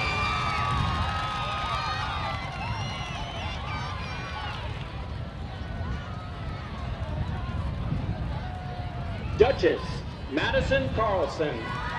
Madison is escorted by her parents, Marina Cruz and Greg Carlson.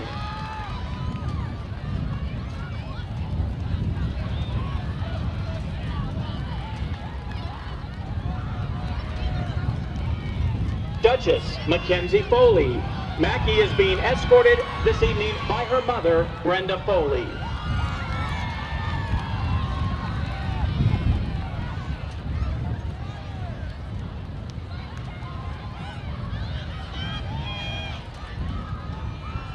Duchess, Morgan Seminaro.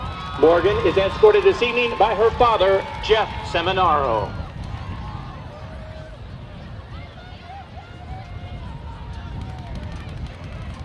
Duchess, Brighton Torbert. Brighton is escorted this evening by her parents, Craig and Patricia Torbert.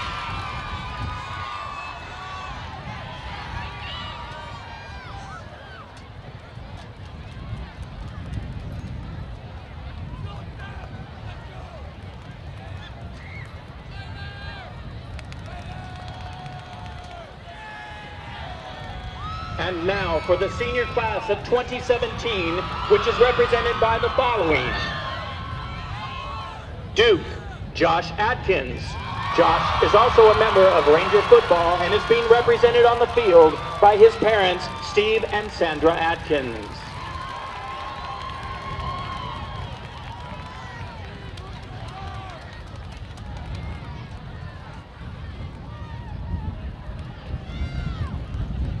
Duke, Josh Dillon. JD is another member of our varsity squad and is represented on the field by his parents, Gina and Willie Dillon.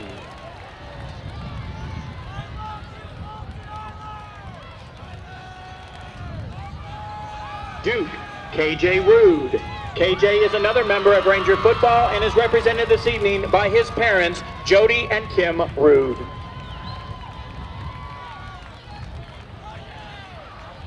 Duke, Donald Snodgrass.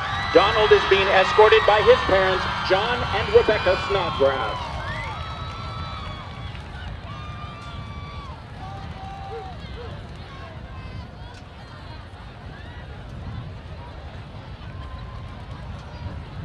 Duchess, Shelby Gordon.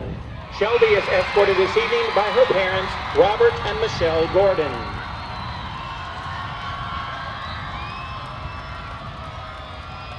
Duchess, Maya Kaiser.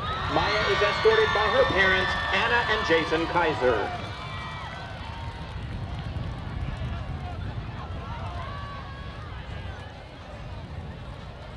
Duchess, Ann Mark. Ann is being escorted by her parents, Kevin and Amy Mark.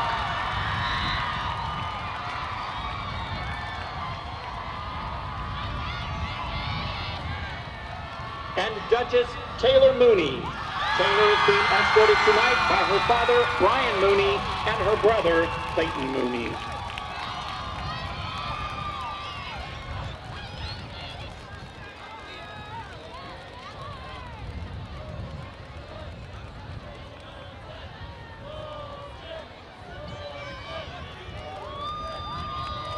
After selecting the initial court, each class voted to bestow additional honors on a select few individuals.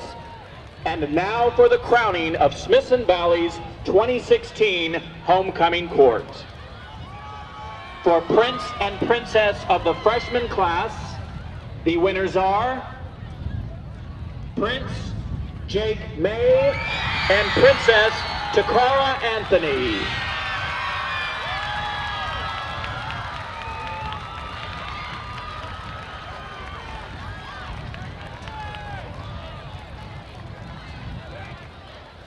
For Prince and Princess of the sophomore class, the winners are Prince Colton Eilers, and Princess Kayla Cassidy.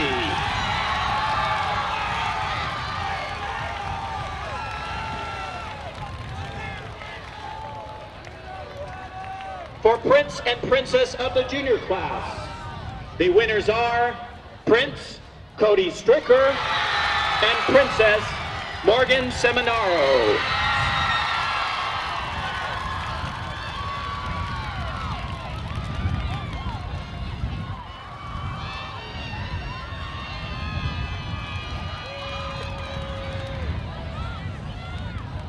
And now the winners of the class of 2017.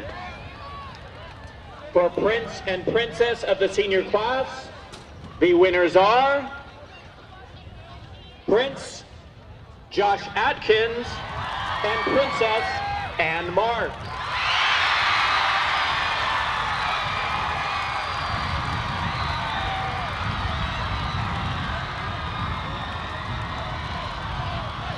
And finally, Smithson Valley's 2016 Homecoming King and Queen, chosen by their peers to represent them, are King Josh Dillon and Queen Taylor Mooney.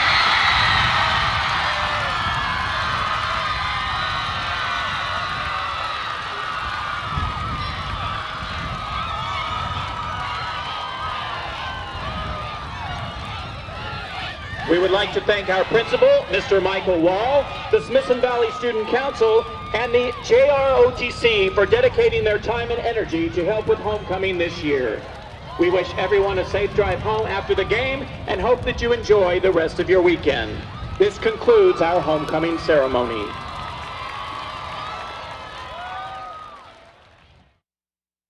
I'm Dr. Matt Bayless, your Smithson Valley dentist. We are proud to be located right here in the Spring Branch Bulverde community. On Highway 46, between Ranger Stadium and Highway 281, you'll find Summerhill Dental. Dental care with advanced technology, we specialize in family, cosmetic, and implant dentistry. Come see us at Summerhill Dental, your Smithson Valley dentist. Call 888-269-7154 for details. Zero down, $199 a month at the all-new Red McCombs Auto Mall on I-10 West at Callahan. Shop over 1,000 vehicles, including 88 newly stocked vehicles that you could buy with absolute zero down and just $199 a month. $199 a month, plus your job is your credit. So hurry to the all-new Red McCombs Auto Mall. Lenders are on site, waiting to get you the financing you deserve. If you've been waiting for the right time to buy, this is it. But these deals won't last long. Hurry! Shop over 1,000 vehicles, including 88 newly stocked vehicles you could buy with zero down and just $199 a month. Plus, get a 7-year, 100,000-mile limited warranty with every certified pre-owned Ford. From the all-new Red McCombs Auto Mall on I-10 West at Callahan, where you'll shop the largest certified pre-owned inventory in Texas. So don't buy a new vehicle until you shop the all-new Red McCombs Auto Mall. Log on at saford.com or come see us today at the all-new Red McCombs Auto Mall at I-10 West at Callahan. Hey, what are you watching? TV everywhere, man. What, like a YouTube video? No, actual TV. My cable service is GVTC. I can watch my favorite shows live right on my phone. So what do you think about that, super behind the times technology guy? Ha! Next, they'll come up with VHS recorders without VHS tapes. GVTC already has it. It's called Whole Home DVR. Radio without a radio? GVTC cable already has dozens of music channels. Movies? Without a theater? Premium movie channels like HBO, Cinemax, Stars, The Movie Channel, and Showtime from GVTC. I gotta get GVTC. Then you won't be super behind the times technology guy anymore. Call GVTC today and get hundreds of great entertainment channels, whole home DVR, and access to GVTC TV everywhere. GVTC, just plain smart. And we're back to Ranger Stadium where the Rangers and the Thunderbirds get ready for the start of the second half as it's Smithson Valley 30, the Thunderbirds 0, as we've had an exciting final part of the first half where the Rangers scored 23 points in the final 6 minutes of the half. And now Mason Reed will kick off with the wind at his back. This one not so deep though, and it goes into the end zone as Ware doesn't get to it in time, and it goes through the end zone, so the Thunderbirds will start 1st and 10 from their own 25, and that's how we'll begin the second half, as again the Rangers get 4 passing touchdowns from Josh Atkins, 2 to Martinez, 1 to Woodard, and 1 to Dillon for 28 points, and a 2-point safety on a bad snap by the punt unit for the T-Birds. T-Birds will open up with the ball. Quarterback Arthur Anderson will have everybody in tight on this formation with slots and tight ends and 2 backs in the backfield. Now Anderson on the run, gets pressure, gets brought down. There's a penalty, probably a face mask is what I'd guess. As Anderson goes down near the 15, they'll mark him at the 16. That's exactly it.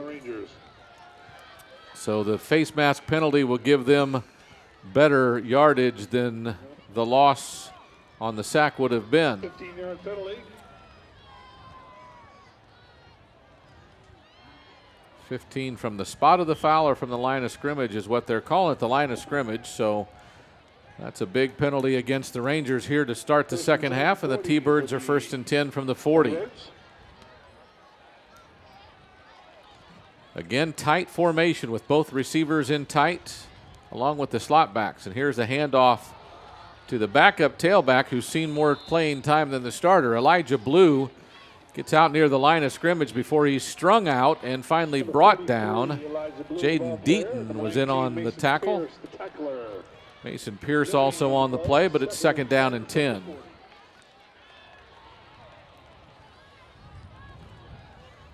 This time both receivers split out wide. The 2 slot backs still in place and the tailback. Here's a deceptive handoff to the slot coming from the right side to the left. That is Ware, and he's loose across midfield, the 40, the 30. Finally wrestled down. Pierce and Arnold got down that far. But Antoine Ware, who's had a pretty good year of his own, rushing the ball for over 250 yards and 5 touchdowns, takes that one about 40 yards, just short of 40 yards to the 22. That might be their longest play from scrimmage thus far this evening. I believe it could be. 38 yards on the run by Ware, who again had 250-some yards coming in.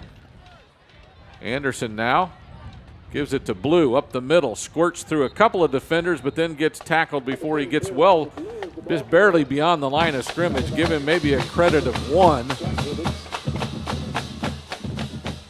Before he's brought down, and it'll be 2nd down and long, 2nd down and 10.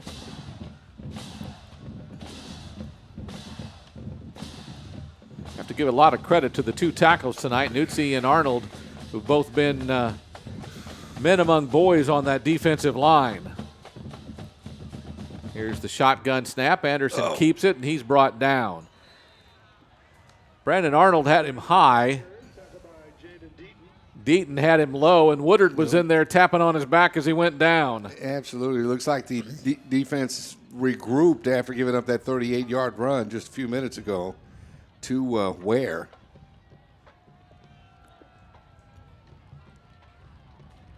So it's 3rd and call it about 11? 3rd and 11.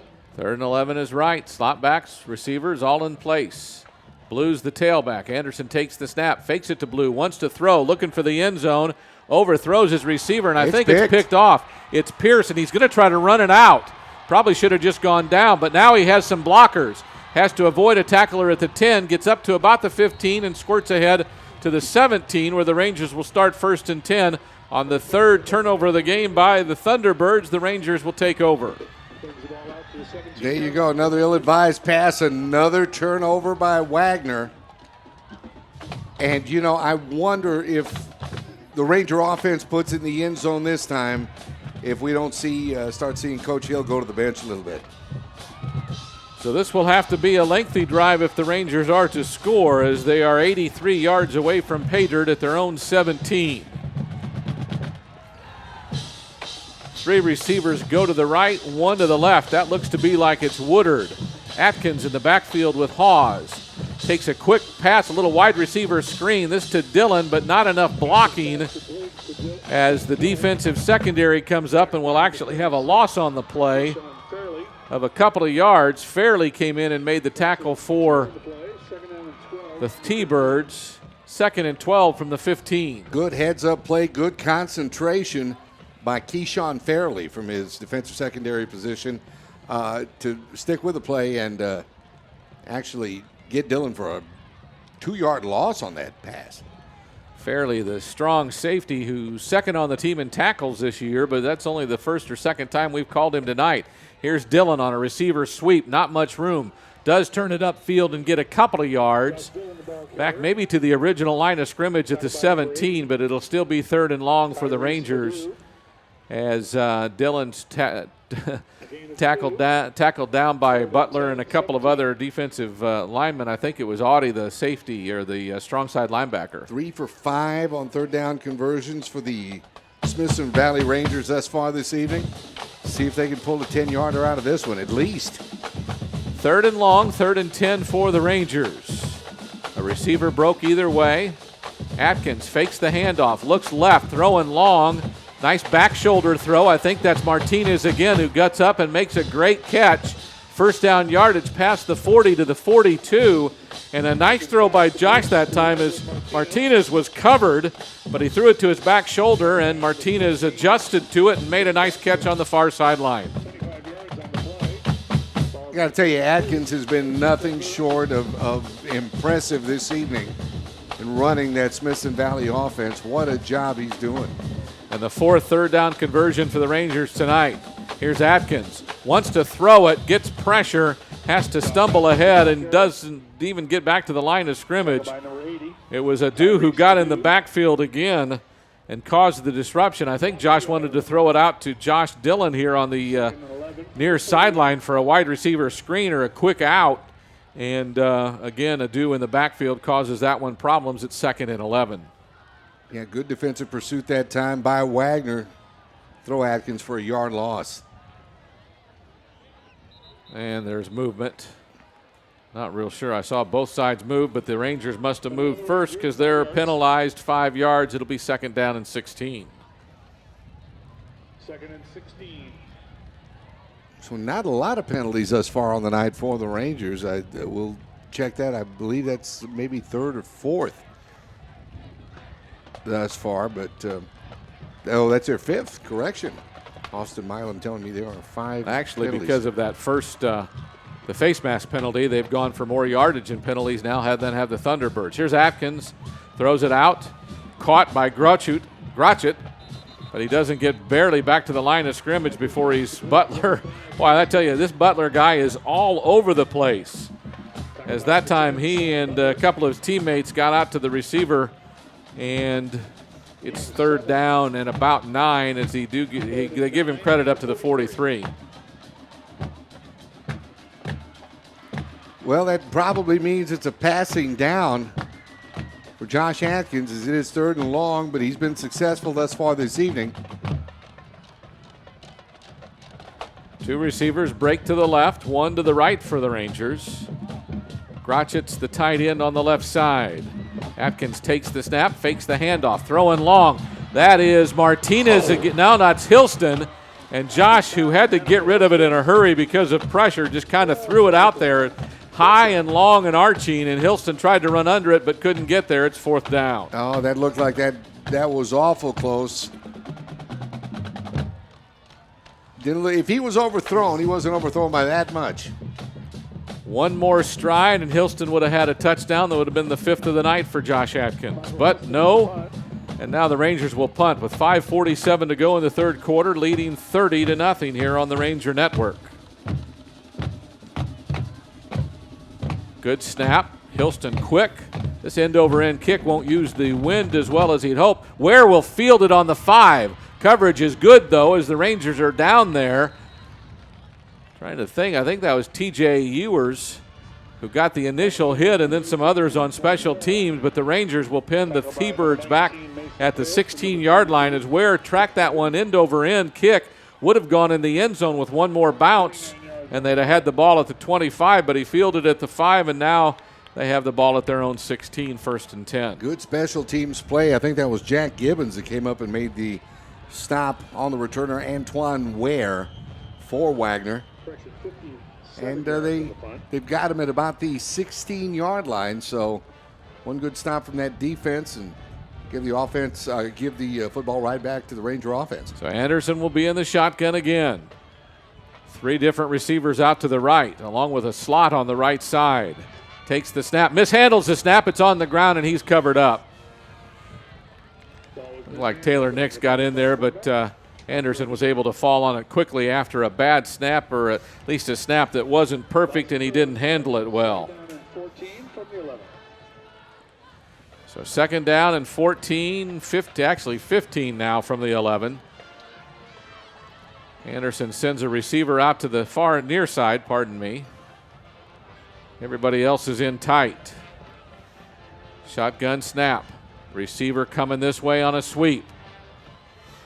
That's Ware. Tripped up. Looked like Woodard got him first and knocked him down at the 15, so a short gain makes it 3rd and 11 at the 15-yard line. Yeah, give the ball to Ware again, hoping he'll break another one like he did a little bit earlier for that 38-yard gain. This time, the Ranger defense was having none of it. 2 of 8 on 3rd downs for the T-Birds as we go under 4 minutes and 30 seconds to go here in the 3rd quarter. 2 receivers right, 1 to the left. Anderson, quick pitch. And the running back will get not even to the line of scrimmage. Elijah Blue, the ball carrier. Tackled by number 40, C.J. Keeler. Elijah Blue gets a gain of about 5. It's 4th down and I think 14. So we'll see if the punt unit comes on, and I'm sure it will. Yeah, here comes the punt team. You know, for as high-powered of a running game as Wagner is advertised, or, of course, according to their numbers, as we've gone over a little bit earlier, Smithson Valley's done a great job in keeping that contained thus far this evening. And as you were mentioning now, just less than 4 minutes left to go in the 3rd quarter. Play clock's now under 5 as they haven't even broke the huddle. They break the huddle. They're not going to get this one off on time. Play clock runs out. There it is. That'll be 5 more yards. Maybe they call a timeout, and they do call a timeout. So the T-Birds call a timeout with 3:41 to go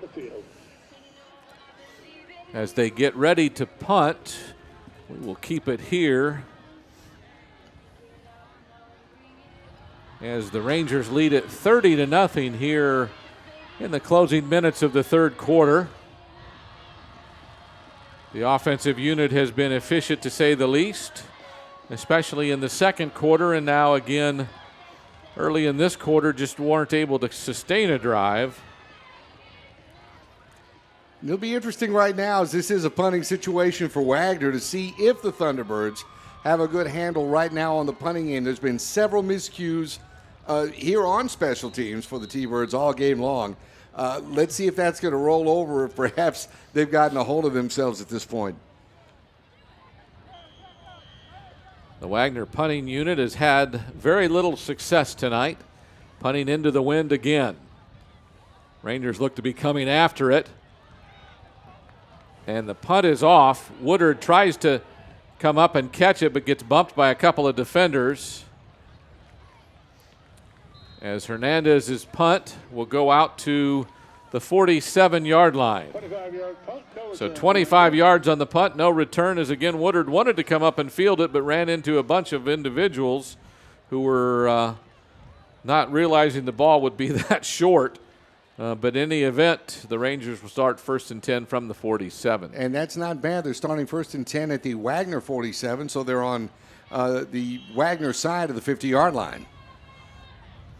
Receiver right and the receiver left. Now Dillon in motion. They'll fake the handoff to him, fake it up to actually hand it up the middle. This is Vicnair. Cody Vicnair getting his first running opportunity of the night. Takes the rush ahead to the 40, just across the 40, so a gain of about 7. It's 2nd down and 3. Cody on the season, 15 carries, 121 yards. That's 8 yards a carry.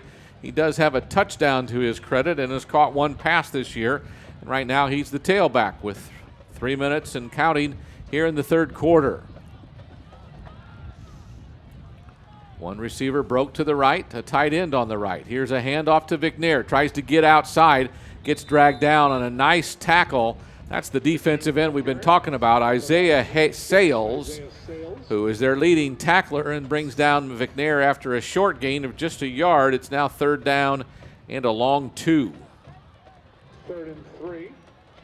Good run. Looks like Demarius Grant came over for a little help defensively for the Thunderbirds that time. Be an interesting call from head coach Hill and see what strategy the offense comes up with. So on 3rd and short, 2 receivers to the right. Now Wagner in motion. They'll fake it to him. Atkins will keep it up the middle. Won't get a lot, but will get a first down. Josh gets hit, and then there's a flag, perhaps a face mask penalty, which would allow more yards at the end of this. A personal foul face mask will give the Rangers another 15 yards after the 5-yard carry by Atkins. Add 15 more to that, and that'll take the ball down near the 20-yard line. You know, great call. When Atkins takes the ball up the middle, it seems like he goes right over his setter that time to get to it. He's done that several times this evening, and we've seen in past games. He's been very successful running the football. That's probably why Atkins is having the success he is carrying the football. He had 190 yards rushing the football coming into this game. Sure, well over 200 by this point. 2 receivers right, 1 to the left, a tight end on the left. Atkins takes the shotgun snap, wants to pass, gets pressure. Up the middle, that's the Butler, the linebacker, and Sales, the defensive end. Both break down pass blocking, and Atkins goes down in a heap at the 25 for a loss of 6. And that Wagner defensive line getting good penetration. They have been all game. 2nd and 15 from the 24. And loss of 5 on that play. They have 4 listed down linemen, but Butler, the middle linebacker, is right there with them on every play. And Adu, the outside strong side linebacker, is also up there.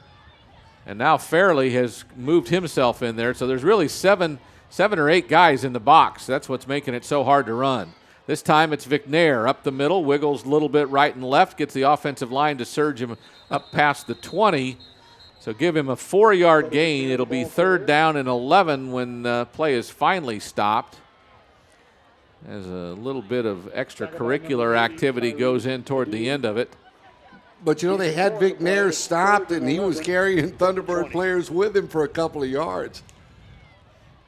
Looked like Grotchett and one of the Thunderbirds were pushing and shoving a little bit at the end, and the official from the far side came in to break it up quickly. So 3rd and 11 for the Rangers at the 20-yard line of Wagner. 2 receivers on the left. Atkins wants to throw. Has Martinez, now doesn't throw it. Now wants to scramble on the run. Tries to throw it over the top to Martinez, is over here, pardon me.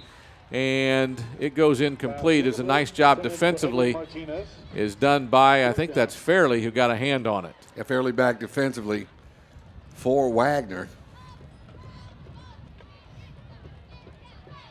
No, it was Kenny White who actually got a hand on it. So 4th down and 11. It looks like the Rangers are going to go for it. Up 30-0. Now 12 seconds left in the third quarter.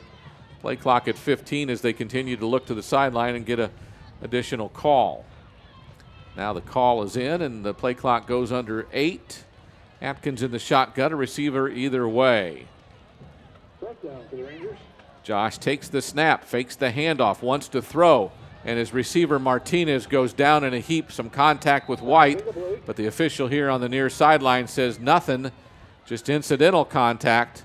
Martinez looking for a flag and now asking for one, but doesn't get it, and the Rangers will turn it over on downs. It's Wagner football at their own 20-yard line. Well, time to call on the Ranger defense once again. And Wagner should be able to get to 1 play off before the clock runs out here for the end of the third quarter. Kind of unusual. That's the second possession of the second half for the Rangers, or third? I think it's the second. Second one. They've had some opportunities to do some things, but just can't finish a drive with a big play. So the defensive unit comes on. Wagner Same formation we've seen most of the night, 2 slots and 2 receivers. Anderson keeps it way too long, and he'll be sacked. That's Colt Fullen, who gets in there first, wraps him up, and they'll actually give him forward progress at the 13 for a loss of 7. But he's all the way back at the end zone as the quarter comes to an end. So from their own 13, it'll be 2nd and 17 for the T-Birds after we come back after this timeout. Hey, what are you watching? TV everywhere, man. What, like a YouTube video? No, actual TV. My cable service is GVTC. I can watch my favorite shows live right on my phone. So what do you think about that, super behind the times technology guy? Ha! Next, they'll come up with VHS recorders without VHS tapes. GVTC already has it. It's called Whole Home DVR. Radio without a radio? GVTC cable already has dozens of music channels. Movies? Without a theater? Premium movie channels like HBO, Cinemax, Stars, the Movie Channel, and Showtime from GVTC. I gotta get GVTC. Then you won't be super behind the times technology guy anymore. Call GVTC today and get hundreds of great entertainment channels, whole home DVR, and access to GVTC TV everywhere. GVTC. And as we come back to Rangers Stadium, it is 3rd and long, and it's like a quick handoff up the middle. Doesn't go very far for the Thunderbirds. 33 was the ball carrier, Elijah Blue. On 2nd and long. Now it's 3rd and long. Blue will get credit to the 14, so a gain of 1. T-Birds not going anywhere quickly in this running game right now. 2 receivers to the right. Slot back on either side of the line. And lone tailback is Blue behind Anderson. Arthur Anderson comes right, pitches right. Fullen hits Anderson. Blue has it, and a nice carry out beyond the 20 to the 26-yard line.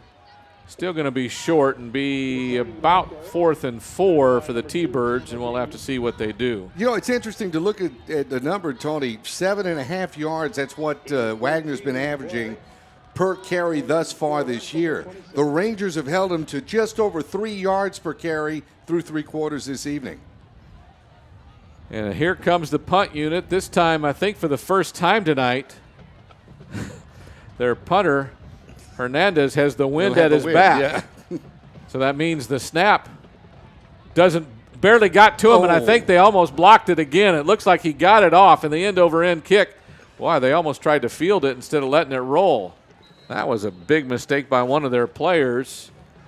Javon Barnes was going to field it as it was rolling up the field and got a hand on it, so it's downed right there at the 45-yard line. That's where the Rangers will start. So the punt, not a great one, but with the wind about 35 yards. And the Rangers will start 1st and 10. 10:29 to go in the game. 4th quarter action from Ranger Stadium. The Rangers led this one 30-0 at halftime, and after 3 quarters, it's still 30-0 as the Ranger offense has been unable to get into the end zone here in the second half. Atkins returns a quarterback. Rude comes in the backfield. Handoff going left. It looks like Hawes again. Nice squirt outside, cuts upfield. He'll get a first down run out past the 30 or the 45 of Wagner into the 43-yard line, deeper into T-Bird territory. A nice 12-yard run for Hawes. Sails in on the stop that time for Wagner, but yeah, that's probably the best run we've seen from Hawes thus far this evening. Nice job of blocking on the perimeter that time as they sealed the end. Hawes bounced it outside and then was one-on-one with a safety, and he beat him for a couple of yards. Motion again, same looking play as Rude comes in front, and they run it the same way. Hawes again gets a nice seam. He gets tackled high as he gets near the 40-yard line. Nice job by Ivan Olivares with the tackle, but another 3-yard gain for Hawes makes it 2nd and 7. But you know, good offensive philosophy right now for Smithson Valley. Keep it on the ground, keep eating that clock. We go under 9.5 minutes to play. It's 30-0, Smithson Valley. No scoring here in the second half so far. The Rangers again milking the clock as two receivers break to the right. Grotchett and Hunter, the tight ends, both on the left side. Grotchett now in motion to the right. Atkins takes the snap. There's a flag. Oh, boy. Here goes Hawes. He'll break deep into T-Bird territory, but there is a flag on the play, and we'll have to see who that's on. Hawes did a nice job of squirting outside and got good yardage up to about the 12. Oh, wow. Penalties on the defense. I thought it was motion on Smithson Valley, but it's against the defense, so count that run for Hawes, his longest of the night. I did too. Oh, me of little faith. I thought it might have been a hold, but Wagner's just, the troubles continue for them. So a 29-yard run for Hawes gives the Rangers the ball at the 12. So now they're knocking on the door for a second half score. Two receivers right, a tight end on either side. Hand off to Hobbs. Nice block by Grotchett. He bounces outside before he's hit hard and brought down. That's the linebacker Adu.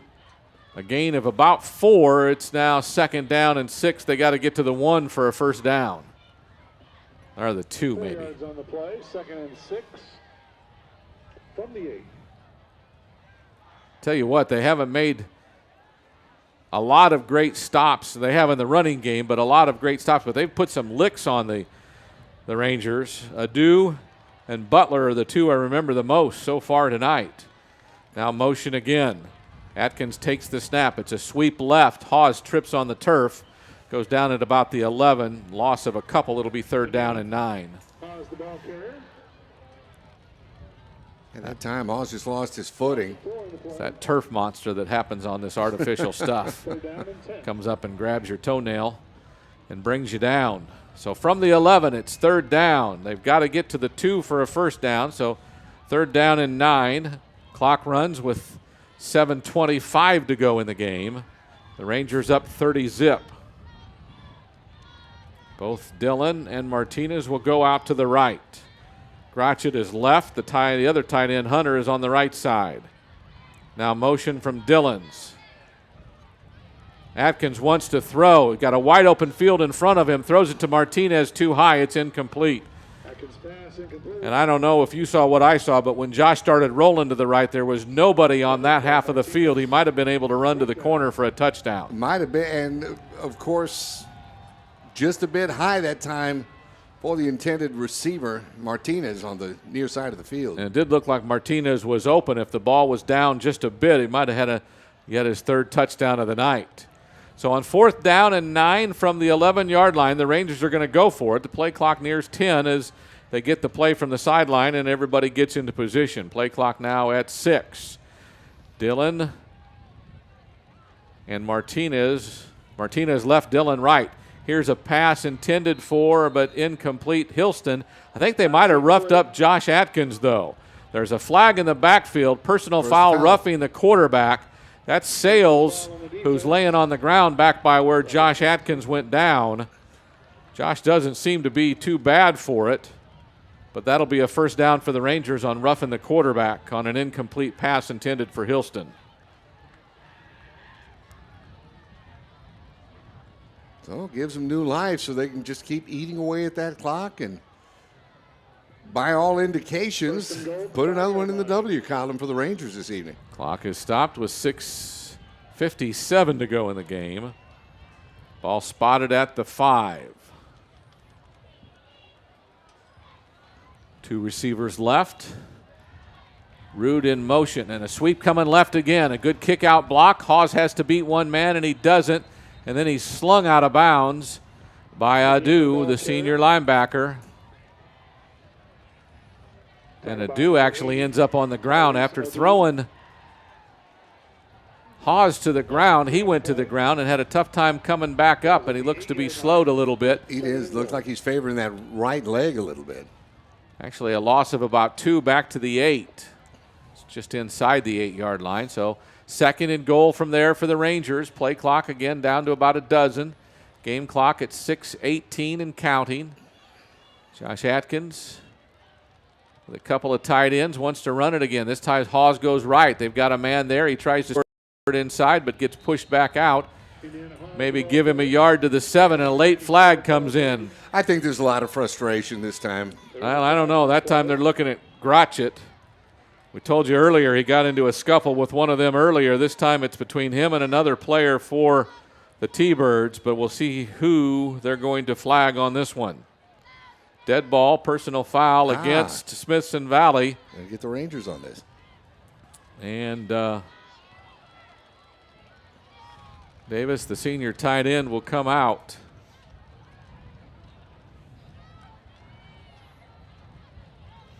Not really sure what happened. I know they were battling again as the run was on the right. They were both on the left. But in any event, the penalty will take the ball all the way back to the 22-yard line, where the Rangers will have 3rd down and goal from the 22. 3rd and goal from the 22. So 2 receivers right, 1 to the left. Atkins in the shotgun formation. Fakes, looks, throws over the top. Nice pass breakup. I think it was fairly on coverage. Got a hand in there and knocked it away. It's incomplete, and it'll be 4th down from the 22. When I think in the direction of Hillston, the time it was broken up, so.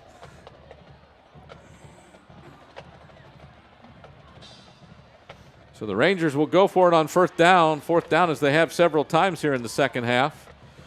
Have made some nice plays and moved the ball fairly regularly. They just can't close the drive and finish it in the red zone. So 4th and goal from the 22. Atkins with pressure coming after him, throws it to the corner. Martinez has it. Touchdown. Josh Atkins, his 5th touchdown pass of the night. For Martinez, his 3rd touchdown reception of the night. And the Rangers are on the board for the first time in the second half and lead at 36-0. You know, it was bound to give sooner or later. He kept trying the passing game to different areas. That time had Martinez. Martinez done a good job of getting open too this evening. You're mentioning 3 touchdowns on the night for the young man. 3 touchdowns, give him 5 on the year. For the 185-pound junior. Mason Reed on for the extra point. The snap, the hold, both good. The end-over-end kick goes up and through the uprights. 22-yard pass, touchdown from Martinez, from Atkins to Martinez, makes it 37-0. The Rangers lead it as we're playing midway through the 4th quarter. This is Smithson Valley football on the Ranger Network.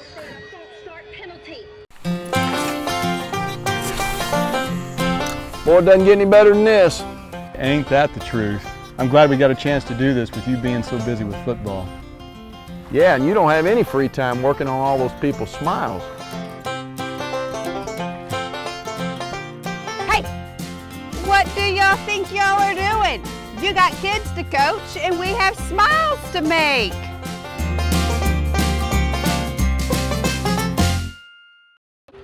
Everybody up for the kickoff. Mason Reed will handle the kickoff chores for the Rangers as we're back to action here at Ranger Stadium. Smithson Valley football on the Ranger Network, with the Rangers leading 37-0 over the T-Birds of Wagner.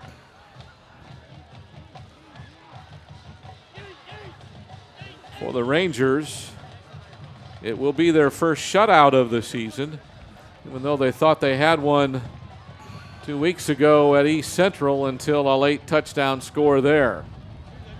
So with 5:47 to go, they'll kick it off to the T-Birds again. It's Ware who's deep. The end-over-end kick into the wind is actually fielded by the up-back, and down he will go near the 34-yard line, and that's where the T-Birds will start 1st and 10. Ranger tackler number 4, Connor Donovan. Donovan in on the special teams tackle for the Rangers. That was our up-back, the mysterious number 30, whose name we don't have either.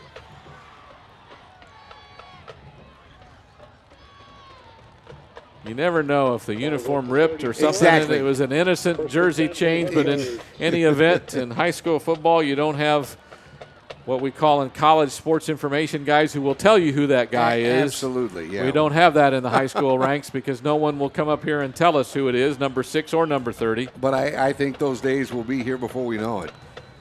So the T-Birds will have the ball and try to make some noise offensively, which they haven't done much of in the second half. Anderson with 2 receivers right, 3 receivers right. Here's actually the backup quarterback in there. And a pitch and a run. Jordan Burleson, the junior quarterback, is in now for the T-Birds. Connor Donovan, what a tackle that time on the Wagner running back. Connor, the backup to Woodard, is going to see action on the far side and made a nice play there on the run. And again, Jordan Burleson, a junior, who has run the ball for 44 yards on 12 carries during the season. He's 0 for 2 passing. This time the ball goes wide to the left side on the carry by Ware. He'll go out of bounds just past the 40-yard line. They'll mark him at the 41, where it'll be 3rd down and 3 now for the T-Birds. 3rd down, 3 yards to go from the 41. The defensive unit has a lot of backups in there, as we told you would happen here late in the game. Clock is stopped as the ball did go out of bounds. 3rd and 3. T-Birds will go tight with everybody inside. Burleson hands it off. Defensive line says no. No, nothing doing there. And no gain for the running back. No gain on the play. And it'll be 4th down and 3. My guess is they'll punt, as they don't want to give Smithson Valley the ball with 4 minutes to go in their territory. Yeah, as we see Woodard going back to receive this, standing, hovering around his own 35-yard line, heading back to his 30. Cedric Hernandez, the punter, who's had a tough night with some bad snaps throughout the night. Right now he has the wind at his back for the 2nd time. And there's a timeout called by Wagner. Timeout, Wagner. Goodness, we'll take it with him. As this is Smithson Valley football on the Ranger Network. You should know I believe in you. Every race you run, you're my number 1. Kick it up now and bring it on. This will be your day. 'Cause baby, you were born to win. Never give up, never give in. You were born to win. Your destiny is victory. Yeah, yeah, yeah. Baby, you were born to win. 37-0, the Rangers lead the Thunderbirds of Wagner. 4:18 to go in the 4th quarter. Tony Brubaker with Roland J, along with Austin Milam on stats. Glad to bring you Smithson Valley football on the Ranger Network tonight. It is 4th down and 3, and the snap is high and arching, but goes to Hernandez, who hits a line drive that, again, they try to I do not understand. He's a sophomore, is Javon Barnes, but for the 2nd time, he's caught the ball, which is rolling down the field and going to be a very lengthy punt if he lets it roll, but stops it as it goes past the 34-yard line. It would have been inside the 20, maybe to the 10 on that kind of a low line drive that was rolling, but he downs the ball by catching it and stops the punt from being a good one. So the Rangers start, 4:08 to go in the game. From their own 34, it'll be 1st and 10 for the Rangers, and we'll see who comes in offensively now. We got a new quarterback. I'm sure we do. Christian Hallam apparently in the game. The junior quarterback will have 2 receivers to the left and a tailback behind him. 1st and 10.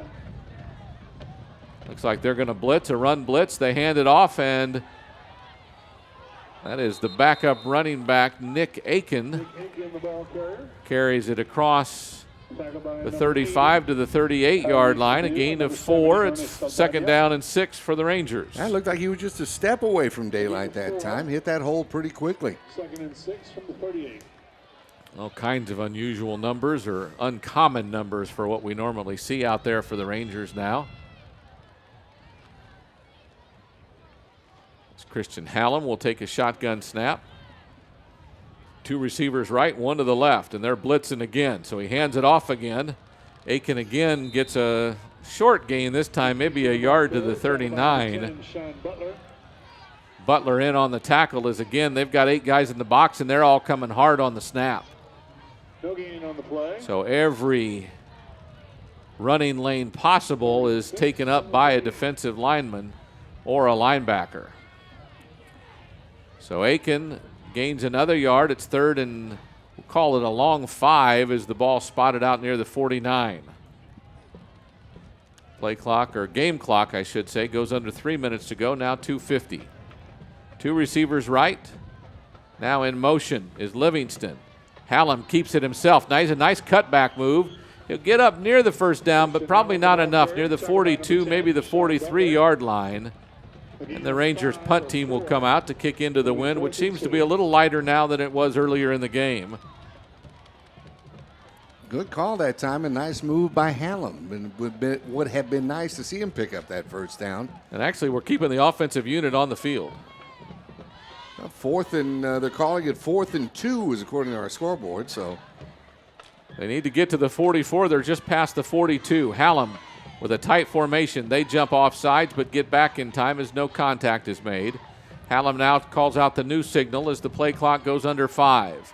Takes the snap and turns the wrong direction and then keeps it himself and runs for a first down and more as he crosses midfield. And that should do it as the Rangers get the first down they needed to put this one in the bag. You know, sometimes you can just close your eyes and throw the ball and it's going to go through the hoop anyway. That's been the story of the Rangers this evening. Even busted plays like that, they convert, hold on to the football, eat up more of that clock, and looks like the Rangers put one in the W column as they head to take on Clemens next week, which ought to be a big one. Hallam, I think, went the wrong way because everybody else was coming towards us, and he went to the right. This time he wants to throw it. It's tipped at the line, I think, and goes incomplete. Intended for the receiver out on the right side, which is Alfredo Mendez. No, pardon me, Harrison Coulter. Well, just to get you up to date right now, Steele on top of New Braunfels, 31-7. That game, of course, in the 4th quarter.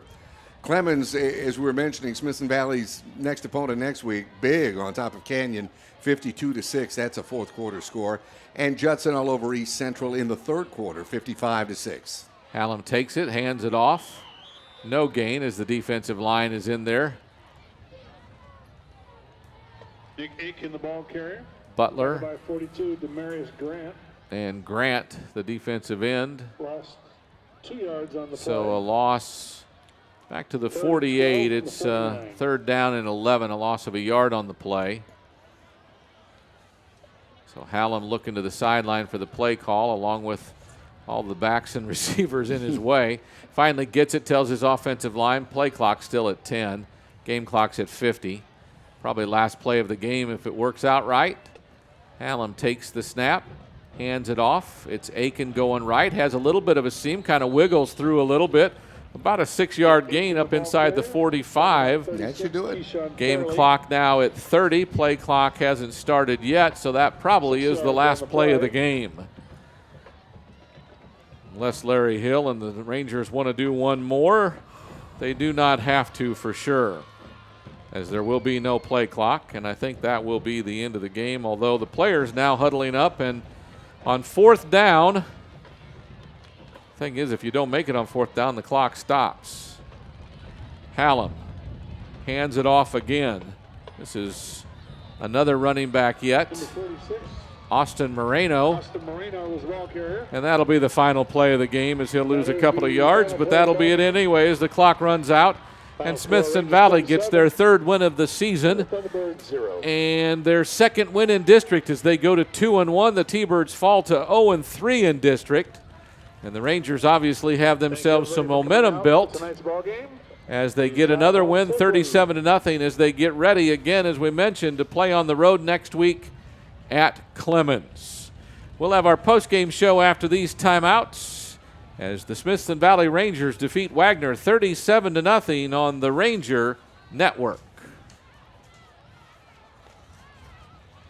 Call 888 888-269-7154 for details. Zero down, $199 a month at the all-new Red McCombs Auto Mall on I-10 West at Callahan. Shop over 1,000 vehicles, including 88 newly stocked vehicles that you could buy with absolute zero down and just $199 a month. $199 a month, plus your job is your credit. So hurry to the all-new Red McCombs Auto Mall. Lenders are on site, waiting to get you the financing you deserve. If you've been waiting for the right time to buy, this is it. But these deals won't last long. Hurry! Shop over 1,000 vehicles, including 88 newly stocked vehicles you could buy with zero down and just $199 a month. Plus, get a 7-year, 100,000-mile limited warranty with every certified pre-owned Ford. From the all-new Red McCombs Auto Mall on I-10 West at Callahan, where you'll shop the largest certified pre-owned inventory in Texas. So don't buy a new vehicle until you shop the all-new Red McCombs Auto Mall. Log on at saford.com or come see us today at the all-new Red McCombs Auto Mall at I-10 West at Callahan. I'm Dr. Matt Bayless, your Smithson Valley dentist. We are proud to be located right here in the Spring Branch Bulverde community. On Highway 46, between Ranger Stadium and Highway 281, you'll find Summerhill Dental. Dental care with advanced technology. We specialize in family, cosmetic, and implant dentistry. Come see us at Summerhill Dental, your Smithson Valley dentist.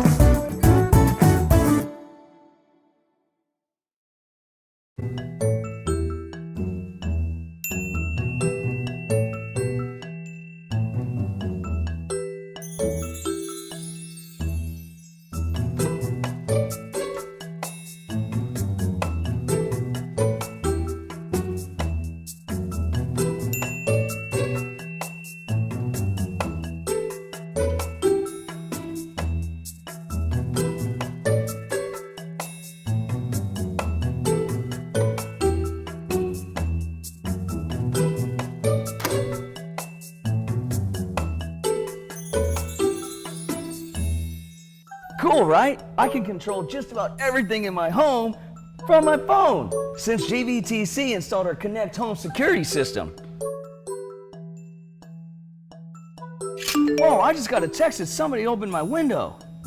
I'm setting off the alarm. Get GVTC security monitoring 24/7 and even control your thermostat, lights, and cameras if you upgrade to our Connect Home system. GVTC, just plain smart. Oh, by the way, Mom, I volunteered us to host the Band Booster fundraiser meeting. When? Tonight, and we'll need to have something to eat, too. No! Sure, honey. How many are coming? I don't know, like 5? Thank you for calling Smoky Mo's. This is Katie. Yes, ma'am, we can feed 3 to 8 with our family pack. Actually, it's more like 20 are coming. Yes, ma'am, we can feed 20 with our group pack. Actually, make that 50. The Silver Spurs dance team is coming too. Absolutely, we can feed 50 with our group pack.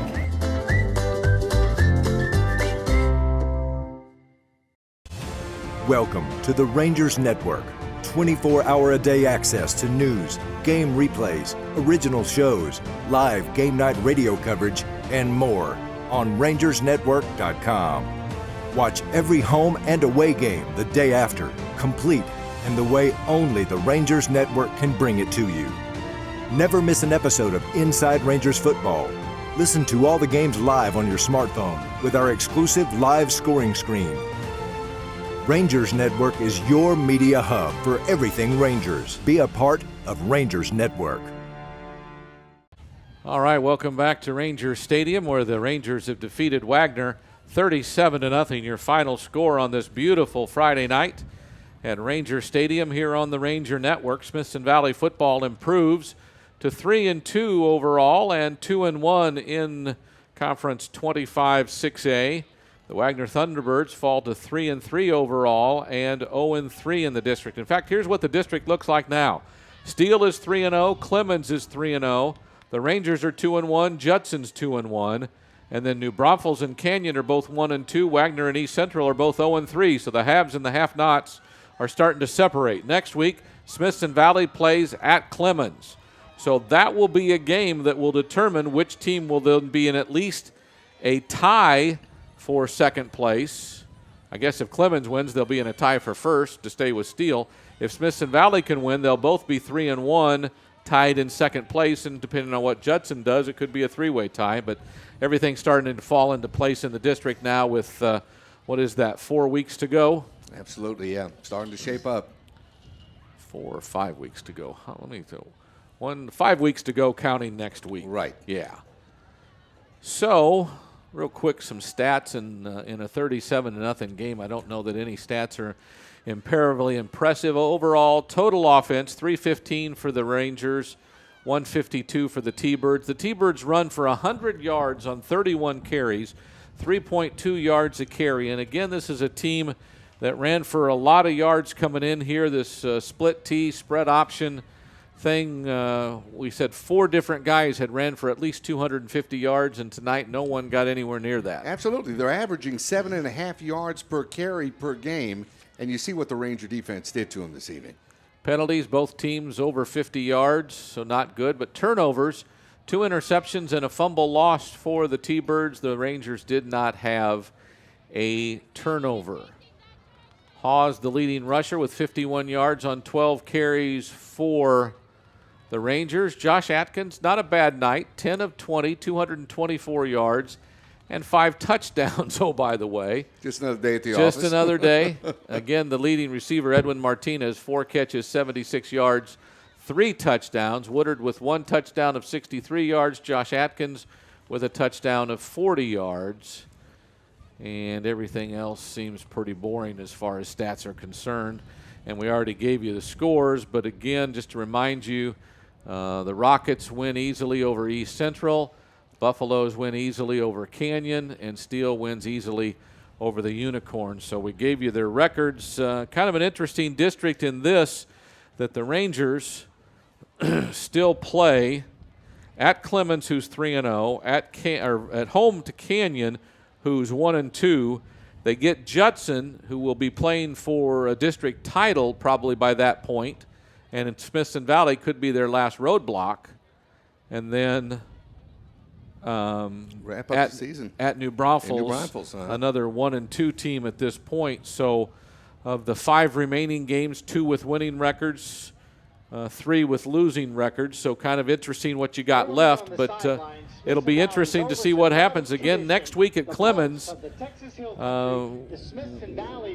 The battles they've had with Clemens, the fact that their quarterback is still the most dangerous guy on the district, in my opinion, because I think he makes more people miss him than anybody else I've seen in the last couple of years.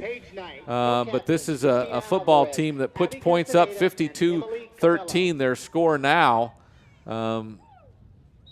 Smithson Valley played well tonight, but I guess what I said a couple of times, they didn't finish drives well, and that bothers me because I don't know this T-Bird defense is that great. That's gonna have to be something they're gonna have to watch, especially starting next week. They're gonna take on, as you mentioned, an undefeated team in district in the Clemens Buffaloes, and maybe just finish those opportunities to score. Got to take advantage of all those opportunities and put the ball in the end zone. I'm looking forward to the next week's game anyway, to kind of see the tail of the tape of how teams are really starting to line up district-wise. So it's a final score now. Award-winning Silver Spurs and Valley Girls. And as we wrap it up from here, we're going to let the stream keep rolling as you get a chance to watch the Ranger Marching Band and all the rest. So again, for Roland J. and for our stat man Austin Milam, this is Tony Brubaker saying good night and God bless. The Rangers win it 37-0 as the band takes us off.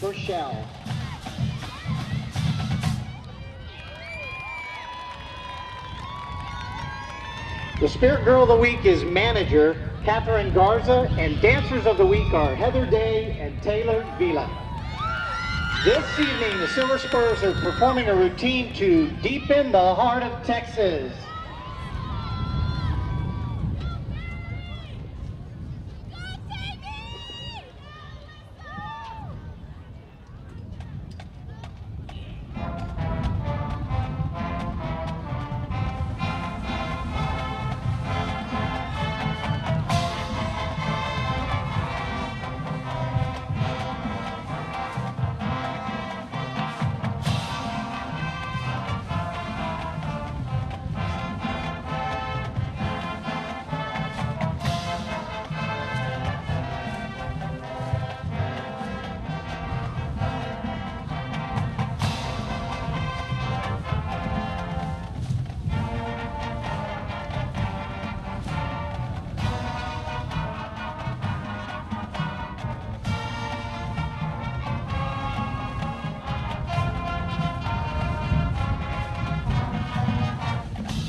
2016-17 Silver Spurs Social Board officers are President Matty Klaus, Vice President Allison Haynes, Chaplain Lauren West, Social Officer Maddie Mulder, and Social Officer Caitlin Semelick.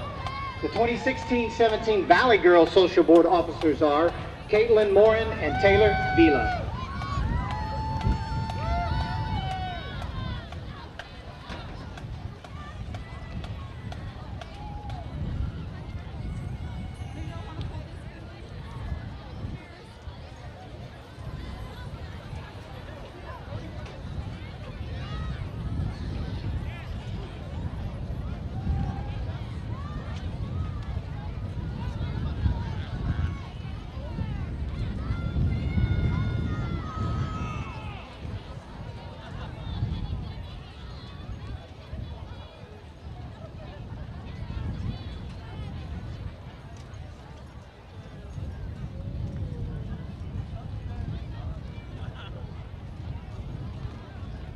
Tonight, the Ranger Band will be performing their 2016 UIL show entitled Extreme Deception. The Ranger Band will keep you on the edge of your seat with some of Beethoven's best-known themes twisted together by composer Johann de May.